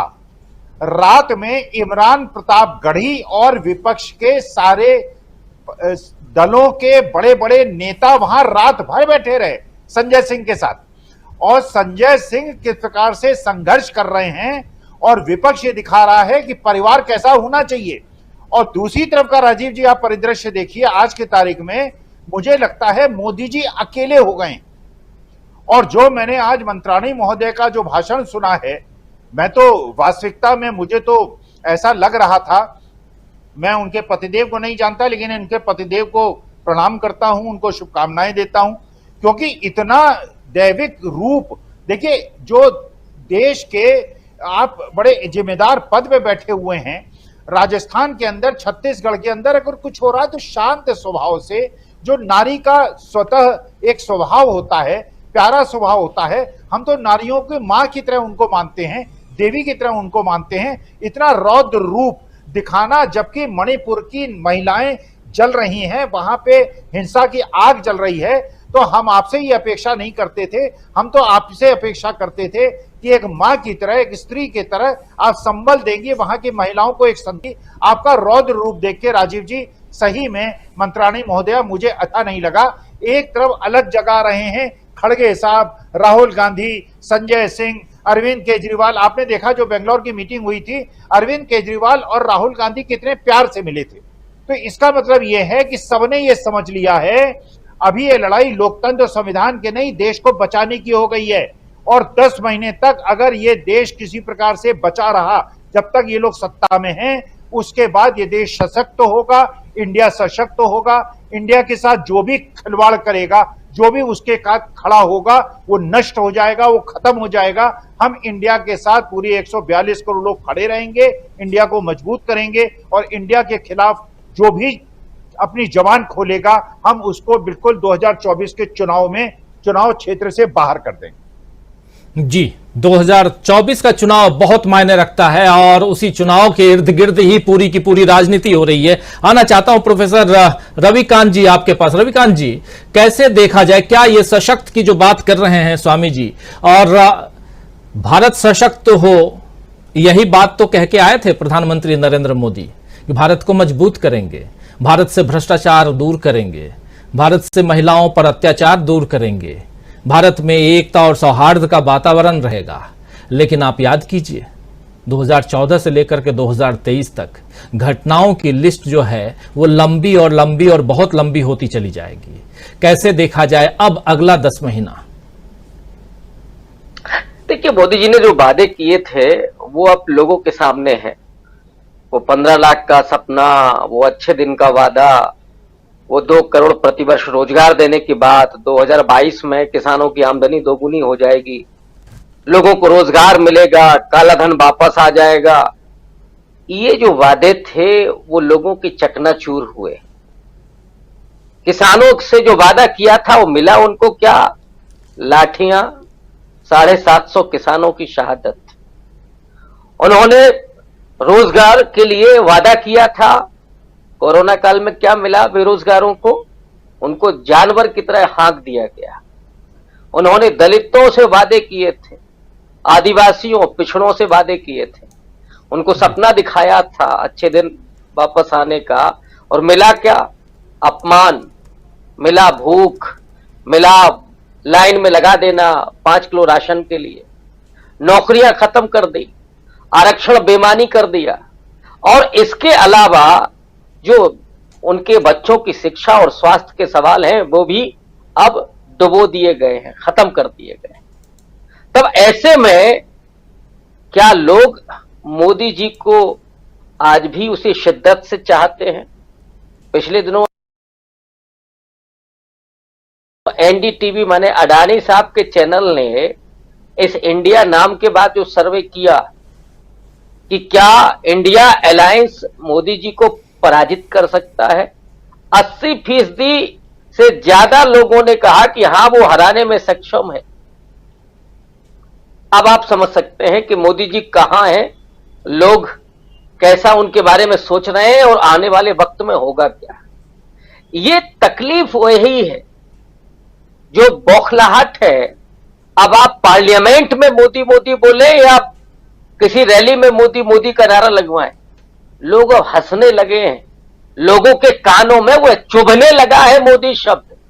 वो मोदी शब्द को क्या करेगा? चाटेगा क्या इस देश का आम आदमी, जिसके आपने छाती पर वार किया, पीठ पर वार किया, पेट पर वार किया, माने भूख से लेकर के वो अपमान तक जो आपने दिया है इस देश को, और जहां वो आवाज अपनी उठा सकते थे वो भय और नफरत का वातावरण पैदा करके लोग खामोश हो गए। लोग बस इंतजार कर रहे हैं। अपने पार्लियामेंट में विपक्ष की आवाज को दबा दिया, मीडिया को मोदी जी ने अपने गोदी में बिठा लिया, तो उनकी कौन सुनेगा? और उसको प्रवचन क्या सुनाया जा रहा? सीमा हैदर की लव स्टोरी। मणिपुर की महिलाओं के साथ जो हुआ, उसको शर्म आनी चाहिए इस मीडिया को। एक भी वहां रिपोर्टर पहुंचा क्या राजीव जी मणिपुर में? कोई रिपोर्टर गया जहां मध्य प्रदेश में एक दलित को मेला खिलाया गया, एक आदिवासी पर पेशाब किया गया? कोई गया रिपोर्टर? वो लव स्टोरी और मोदी जी का वो पूरा पूजा अर्चना, लोग बस ये है कि जब तक हैं तब तक जो भी करना है उनको करते रहें। लोग बस उसका इंतजार कर रहे हैं कि जब आए तब वो मोहर लगाएंगे मोदी जी के कामों पर जो उन्होंने किया है। बिल्कुल बिल्कुल बिल्कुल। जो काम सशक्तिकरण की बात कर रहे हैं, आना चाहता हूं मीनू जी, आपको क्या लगता है कि कितना सशक्त हुआ है देश, और अगले अगर एक नया गठबंधन है उस गठबंधन से क्या उम्मीद करे देश? राजीव जी, देश अगर सशक्त हो गया होता तो ये इंडिया गठबंधन ना बनता। ये इंडिया गठबंधन बना इसलिए कि देश बहुत कमजोर हो गया है, लोकतंत्र कमजोर हो गया है देश का, संविधान सिसक रहा है इस वक्त इस देश का, इसलिए ये इंडिया गठबंधन बनाने की जरूरत आन पड़ी है। और जो आज आप देख रहे हैं इंडिया नाम से जो मोदी जी चिढ़ लगी है उनको ये नहीं पता है कि अंग्रेजी भाषा से उनको दिक्कत है कि इंडिया शब्द से दिक्कत है, वो ये तक नहीं डिफाइन कर पा रहे हैं। तो और जितनी अक्षमताएं जो मोदी जी का, जो अभी तक आम पब्लिक जो नीचे के जो सबसे आखिर के लोग हैं, आखिर पादान वाले, उनको भी अब समझ में आने लगा है, जो अभी तक नहीं समझ पा रहे थे। हम लोग तो बहुत पहले समझ गए थे इनको कि ये एक्चुअली है क्या, अंदर से है क्या, ये खाली अंदर लिफाफा है खाली, अंदर कुछ नहीं है, इसके अंदर कागज का है बिल्कुल। और वो बात अब बिल्कुल सामने आ रही है, अक्षमताएं। आप ही देखिए ना कि मणिपुर को क्या हाल बना के छोड़ दिया है, इन्हीं का करा धरा है, सब सामने आ रही है बात। इसीलिए मोदी जी चुप इसीलिए तो है, नहीं तो हर बात पे जवान चलती है मोदी जी की। तो किसी कोई बोलने लायक बात हो या ना हो, मोदी जी बोलते हैं उसके ऊपर, लेकिन इस मुद्दे के ऊपर चुप है। देश की हालात ये हो गई कि आज 80 करोड़ की आबादी को वो मिलता है 5 किलो राशन के ऊपर जिंदा है, और वो भी उसमें भी पूरा नहीं दे पा रहे हैं। कभी चावल कम कर देते हैं, कभी चना जोड़ देते हैं, कभी उसमें कुछ और कम कर देते हैं, कुछ बढ़ा देते हैं। मतलब जो अनाज सस्ता है, कभी उसमें अब तैयारी हो रही है मिलेट डाल दो उसके अंदर, गेहूं बंद कर दो। अरे मिलेट जैसा अनाज रोज नहीं खाया जाता है। जो हिंदुस्तान की आबादी है वो गेहूं ही खाने की आदी है, रोज अपने खाने में। रोटी जो है वो गेहूं की ही खाई जा सकती है। ज्वार बाजरे की रोटी पौष्टिक है, लेकिन बहुत उसको खाली नहीं खाया जा सकता नमक प्याज के साथ, कि नमक प्याज लिया और जावरा बाजार की रोटी खा, बाजरे की रोटी खा ली। लेकिन इन्होंने पब्लिक को बेवकूफ समझ रखा है। रोजगार का हाल देख लीजिए, आप अग्निवीर का हाल देख लीजिए, लोग छोड़ के जा रहे हैं ट्रेनिंग, बच्चे लोग बीच में ही। एक समस्या हो तो हो, देश का सांप्रदायिक ताना बाना देख लीजिए आप, क्या हाल बना दिए। मतलब हिंदू मुसलमान को छोड़िए, अब नॉर्थ ईस्ट के ईसाइयों की शामत आई हुई है। और ये जो ईसाइयों के प्रति जो वहां पे हो रहा है नॉर्थ ईस्ट में, आप ये मत समझिए कि खाली वो नॉर्थ ईस्ट तक कन्फाइंड रहेगा, ये ऑल ओवर इंडिया बढ़ेगा धीरे धीरे। वहां से ही साउथ की तरफ आएगा, साउथ से धीरे धीरे बढ़ते हुए नॉर्थ में तो हो सकता है किसी भी क्षण शुरू हो जाए। आप सुन सकते हैं चर्चेस के ऊपर हमले और ये सब चीजें। दलितों की शामत आई हुई है, दलित तो हिंदू हैं, उनके पीछे क्यों पड़े हुए हो आप। आदिवासियों की शामत आई हुई है, उनको आप हिंदू बताते हो, उनके पीछे उनके ऊपर पेशाब कर रहे हो आप। दलितों को बैला खिला रहे हो, उनको शादी बारात में उनको परेशान करते हो, उनको कि वो ये नहीं कर सकते, वो नहीं कर सकते। तो आपने छोड़ा किसको है, किसके लिए है ये हिंदू राष्ट्र। तो ये तो राष्ट्र थोड़ी है, ये तो कमजोर हुआ जा रहा है, विघटन के कगार पे है राजीव जी।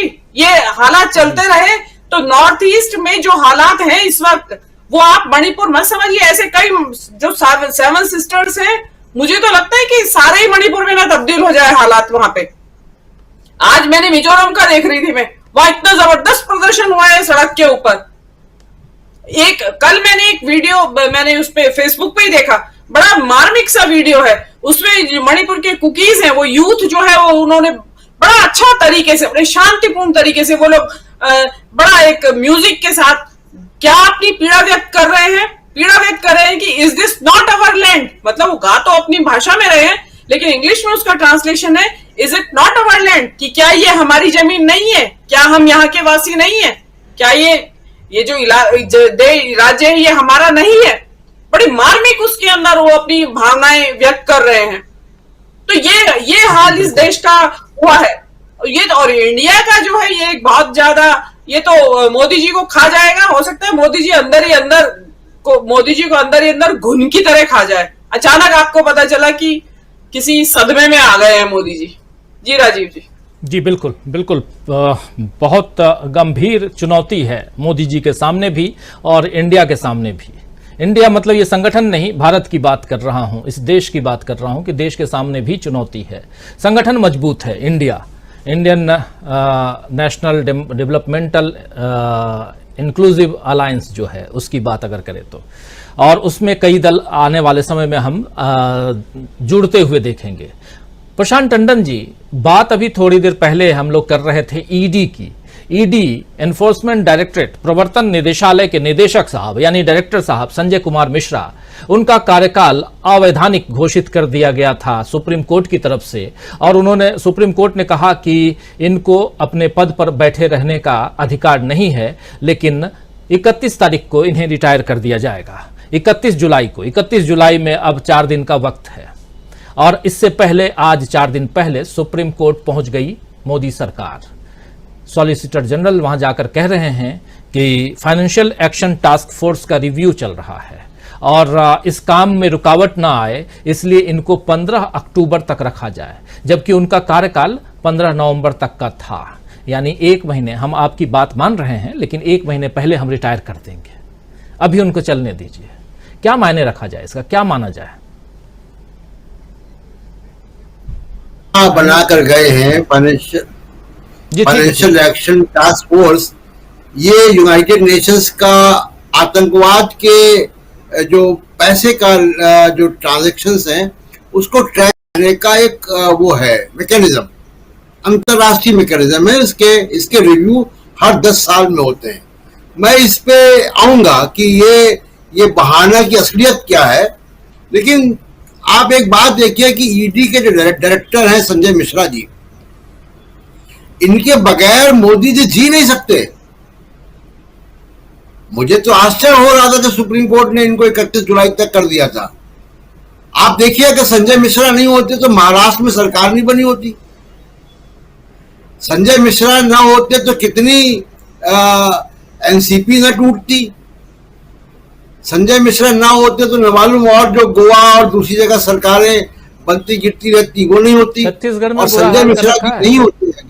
छत्तीसगढ़ में बुरा हाल है, रोज छापे छत्तीसगढ़ में जी जब चुनाव होते हैं तब छापे पड़ते हैं। कर्नाटक में तो कर्नाटक की जनता ने एक मैंडेट दे दिया, लेकिन अगर संजय मिश्रा जी का चलता तो कर्नाटक में वो सरकार वो डीके शिव कुमार को अंदर कर देते। पंजाब में चुनाव होते तो आप चन्नी क्या चले जाते हो। छत्तीसगढ़ में चुनाव होते या जब आपको मालूम पड़ता है कि छत्तीसगढ़ के मुख्यमंत्री जो है वो एक रोल निभा रहे हैं उत्तर प्रदेश के चुनाव में, तो आप उनके इर्द गिर्द के रिश्तेदारों को पकड़ते हो। तो संजय मिश्रा जो इंफॉर्मेशन इन्फोर्समेंट डायरेक्टरेट के डायरेक्टर हैं और पिछले मतलब कहूंगा कि आदिकाल से है, क्योंकि 3 बार उनको एक्सटेंशन मिल चुका है, तो वो एक पॉलिटिकल काम कर रहे हैं। संजय मिश्रा जी अगर नहीं होते तो ये 38 लोगों का गठबंधन में नहीं बन पाता रातों रात। तो ये पॉलिटिकल काम कर रहे हैं, इनके बगैर मोदी जी नहीं सकते। ये मोदी जी के इन्वर्टर हैं, बिजली जाती है तो वही चलता है। अब मोदी जी जो दोबारा सुप्रीम कोर्ट में गए हैं, बड़ी सिंपल सीधी सी बात है कि वो राजनीतिक रूप से कमजोर हो चुके हैं मोदी जी।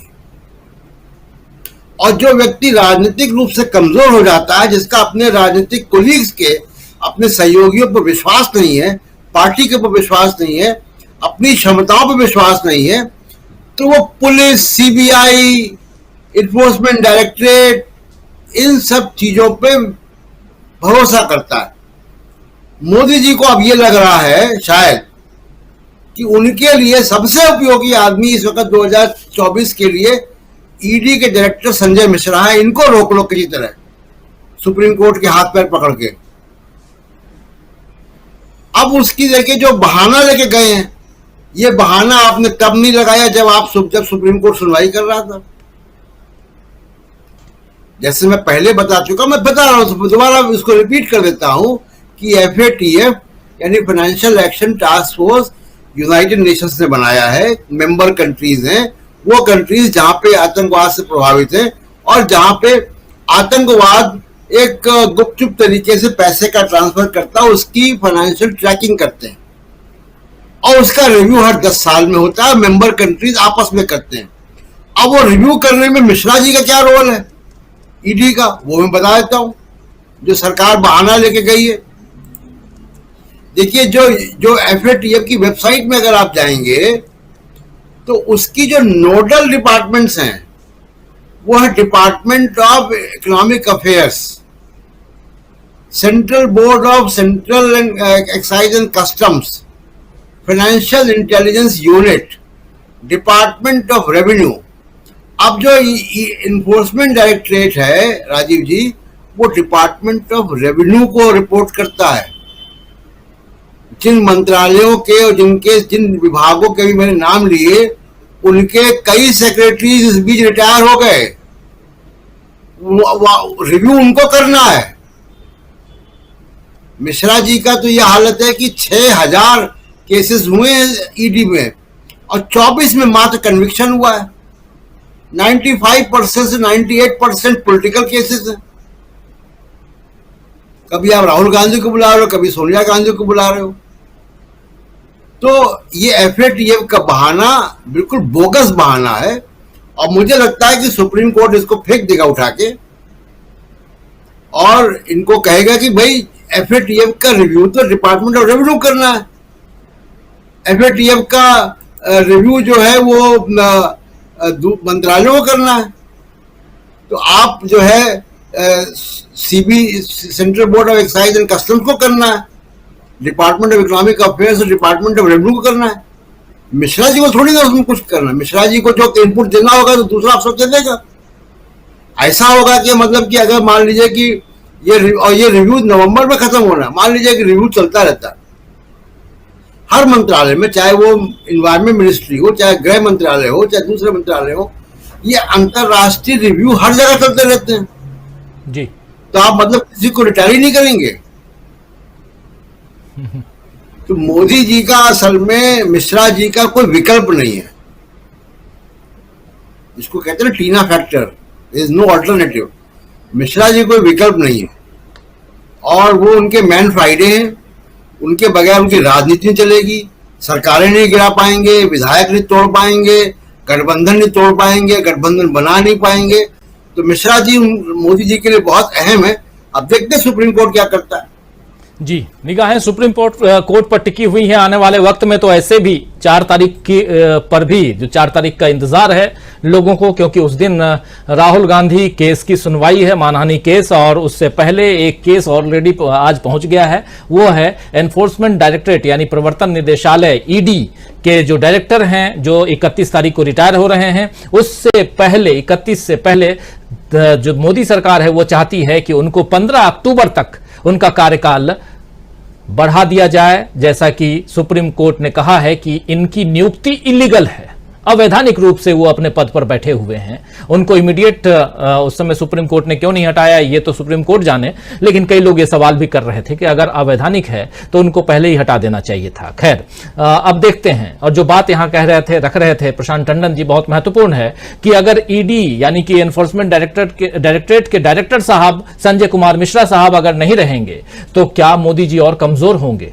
मोदी जी कहां कमजोर हो रहे हैं, उसी चीज को हम यहां जानने की समझने की कोशिश कर रहे हैं पिछले 1.5 घंटे से। जल्दी आना चाहता हूं हमारे दोनों साथी के पास। प्रमोद जी आपके पास पहले, और फिर संजय जी से क्लोजिंग कमेंट और इस कार्यक्रम को समाप्त करूंगा। प्रमोद जी, क्या आपको लगता है, क्योंकि ईडी को तो आप लगातार देख रहे हैं, जब देखिए तब छत्तीसगढ़ में हर दूसरे दिन, और भूपेश बघेल का एक बयान आता है कि आज वहां कल वहां, उनके अधिकारियों इधर उधर सब जगह। खैर, ईडी से इतर क्या मोदी सरकार जिस गति से, और बीजेपी, मोदी सरकार छोड़ दीजिए, बीजेपी जिस गति से अब चुनावी राज्यों पर नजर टिकाए हुए है, उसमें आपको लगता है कि छत्तीसगढ़ में जो कुछ अभी तक है, यानी कि भूपेश बघेल जिस मजबूती के साथ अभी तक रहे हैं, उतनी मजबूती उनकी बरकरार रहने वाली है, या वहां पर वो डाउन दिखाई दे रहे हैं आपको?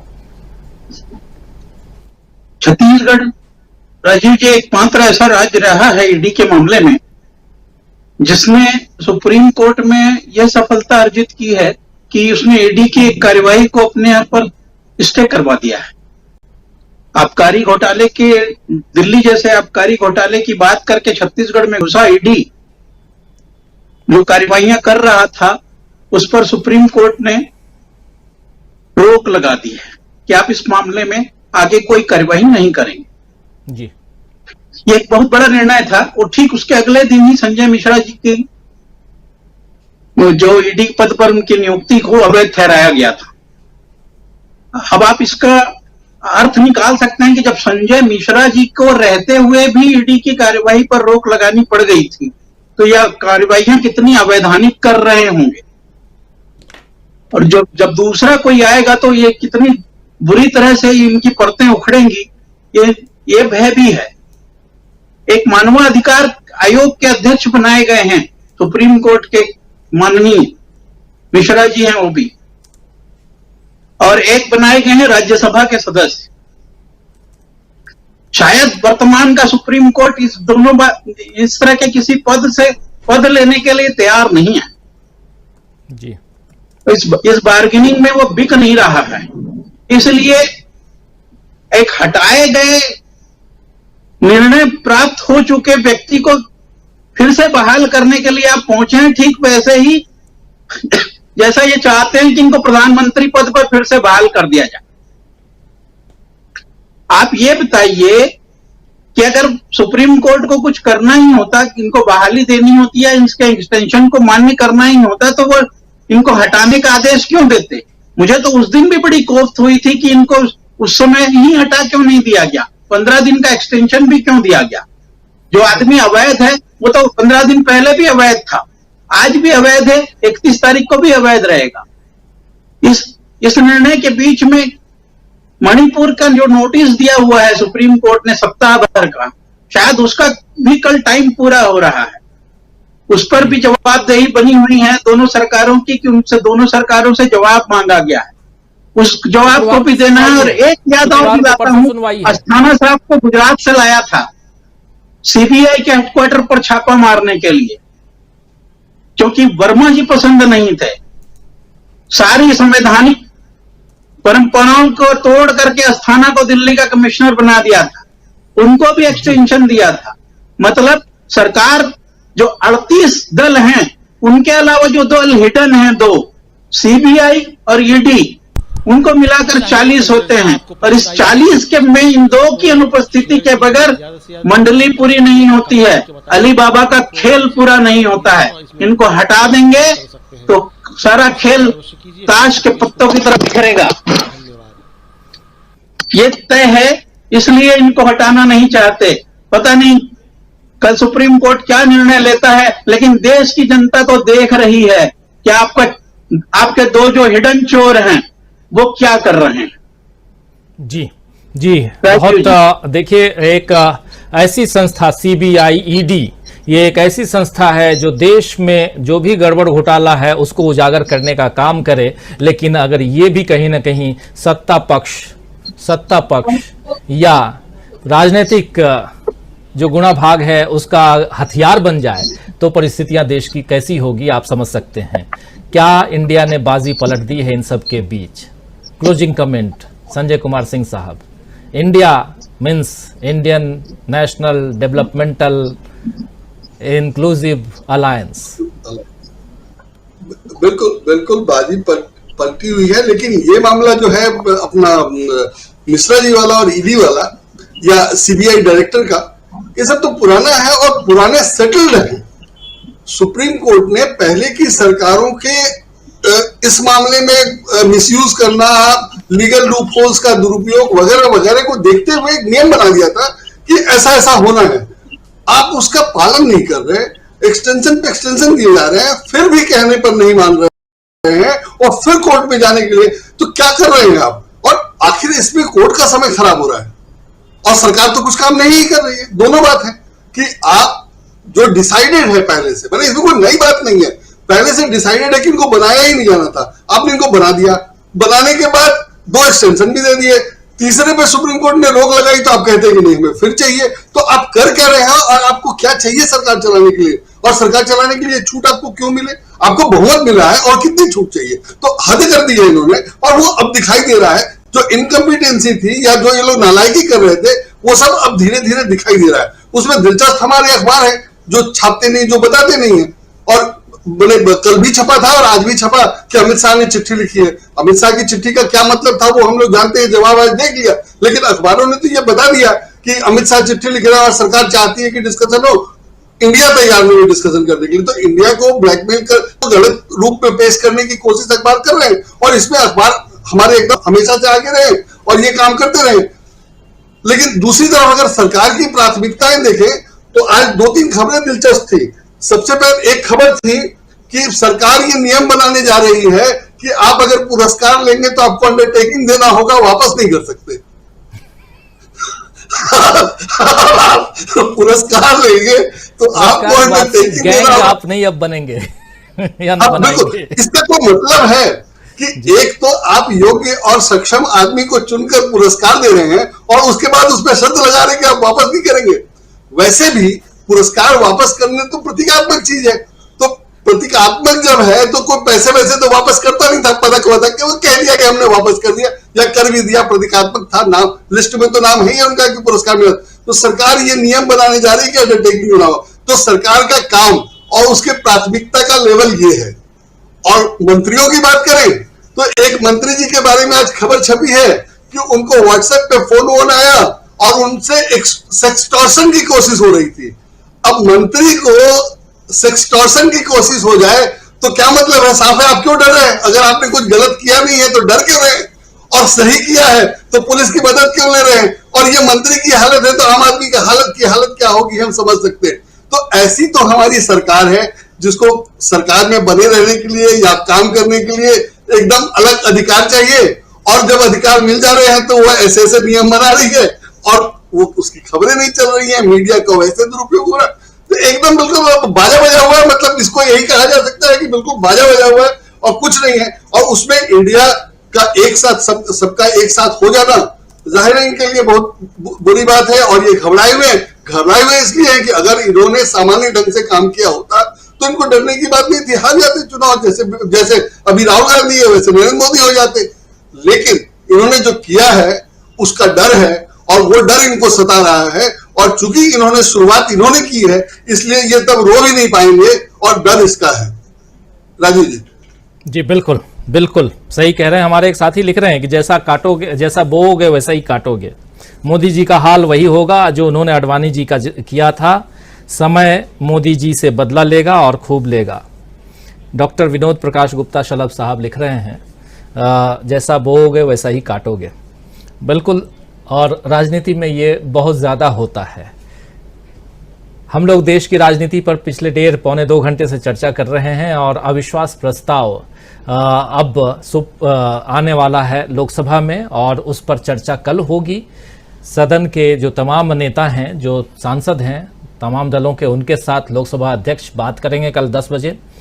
सर्वदलीय बैठक है और उसके बाद तारीख तय होगी कि किस तारीख को किया जाए और इसमें तमाम मुद्दे आएंगे। उन मुद्दों से अब मोदी सरकार भाग नहीं सकती है। जवाब देने के लिए अब प्रधानमंत्री नरेंद्र मोदी को भी आना होगा। तो कहीं ना कहीं अब घिरे हुए नजर आ रहे हैं प्रधानमंत्री नरेंद्र मोदी, और इसमें इंडिया मजबूती के साथ बाजी मारता हुआ दिखाई दे रहा है। चर्चा आगे भी करेंगे। आज इस चर्चा को समाप्त करने से पहले बहुत शुक्रिया अदा करना चाहता हूं मीनू जी आपका, प्रोफेसर अखिल स्वामी जी आपका, संजय कुमार सिंह साहब, प्रमोद अग्रवाल साहब, प्रशांत टंडन जी, हमारे साथ और 2 साथी जुड़े थे, प्रोफेसर रविकांत जी जुड़े थे हमारे साथ, उनको भी बहुत बहुत शुक्रिया, और सुनील शुक्ला जी जुड़े थे, उनको भी बहुत शुक्रिया। आप सबको बहुत बहुत शुक्रिया। बहुत आशा है परिचर्चा